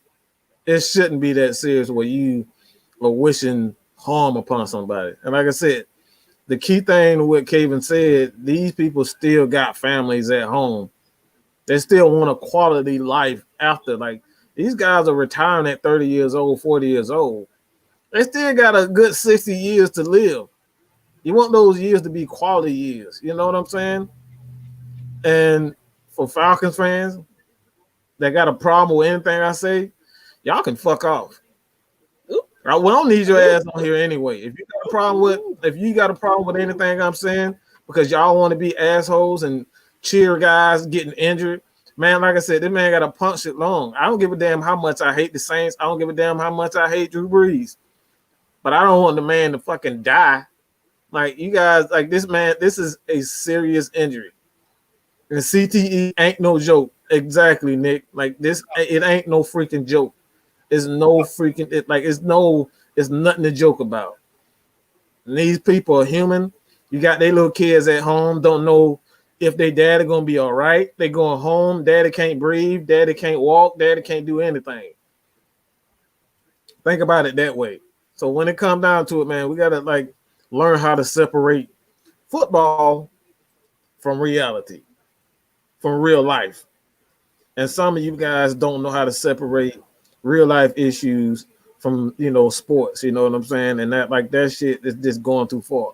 And like I said, if you got a problem with anything I got to say, man, you can fuck off. You can unsubscribe right now. I don't want your kind anywhere near me any fucking way. So with that being said, Ms. Maggie, you want to close us out? I'm supposed to follow after all of that? Well, I basically wanted to jump in, and it's rivalry week, and we are going to be doing a special Friday episode. I've been recruiting. We're going to have a couple of Ain't fans on there, unfortunately, along with maybe some of the panel right about here. And we're going to do a special episode Friday, and we have a new show that's coming. We might test it out this Saturday, but everybody been talking about we need a pre-show. Atlanta Falcons Nation getting ready to bring y'all a actual pre-show, but it's going to be Saturday, 11 a.m. right before college and everything else, so y'all can still kind of get your tailgate on, and but it's time for a pregame show for Atlanta Falcons Nation. So we are definitely bringing that Saturday mornings. Look for it. You're going to have some new faces. We tried to have Magnus on, but he was having some technical difficulties, but you'll be seeing him there, as well as you might see some familiar faces on there. But tune in, y'all. Tune in, as well as, like Kevin said, KStylz, ATLian Sports Zones, 8 p.m. tomorrow, as well as, for people don't know, Lust Exchange is an adult show. And yes, we talk about sex and everything else. So if you ain't cool with the wife and she don't know what we talking about, she might not like it. Yeah, we might be a little friendly because it's an adult show. So if you can't handle it, don't watch it. How about that? We talk about everything you want to talk about that people are afraid to talk about on Lust Exchange. So make sure y'all check us out if you want to hear some good stuff. But with that being said, people, appreciate y'all tuning in. Make sure y'all tuning in tomorrow as well as Friday for the Rivalry night. This is going to be epic. This is going to be crazy. I want y'all to bring all y'all freaking call your Saints friends. Get them in the chat. Let's do it. We might even have the phone lines open that night. So let's do it. It's Rivalry Friday night. Let's act a fool. So let's do it, y'all. But on that note, let's go ahead and end this right here. We got J-Rock, Jew Talk Sports, Just KStylz, Matt Mike Sports, and myself, and we out. And Mark, he ain't showing up, y'all. You ain't showing up, Mark. You ain't showing up, Mark. Hey, I got one more thing. Everybody follow the Discord too. Like I said, follow the Discord. It's popping. It's open-minded.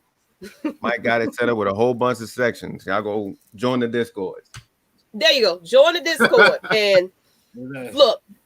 Tell you what, hide it. Put the earphones in. If you want to talk, listen to it. You can watch it later, y'all. Go ahead. This don't matter. It don't matter. Plus Exchange is for everybody. Just get your look for real. For real. It's not just about sex and everything else. We do teach lessons. So please, you'll learn something. So don't underestimate what we're talking about. The topic might be hot, but you're gonna learn something from both of y'all. So it's for everybody. Yeah, I'm talking about you, Nick. Don't get your password changed. Hey, if you want to compare Lust Exchange to any show, you remember that old lady that showed us to come on at night on HBO? Sex Talk Sue. That was my girl. She taught me how to damn give a blowjob. I ain't gonna lie, y'all. Oh God. She taught me. I'm sorry I had to say it, but she keep it real. So hell yeah, she was giving them tips and everything. So y'all go back and watch her old ass because she was on it. But anyway, I think you might have started the whole chat with that one. Exactly. She was an old thought. Cheap plug, Lust Exchange, cheap plug. But all right, we gotta go. Y'all tripping. We ain't shit for that. What the fuck? All right, yeah, I'm gonna go ahead. But they talking about blowjobs on Keish Corner right about now, so I'm gonna go on over there and join on that show. Yeah. Corner. Hey, no, it's not Keish Corner. It's Black Girls Interrupted. So I'm gonna be on there. I'll see y'all later. I'm about to make my appearance on there because that's what they talking about tonight. Speaking of, all right, y'all. Oh yeah, y'all.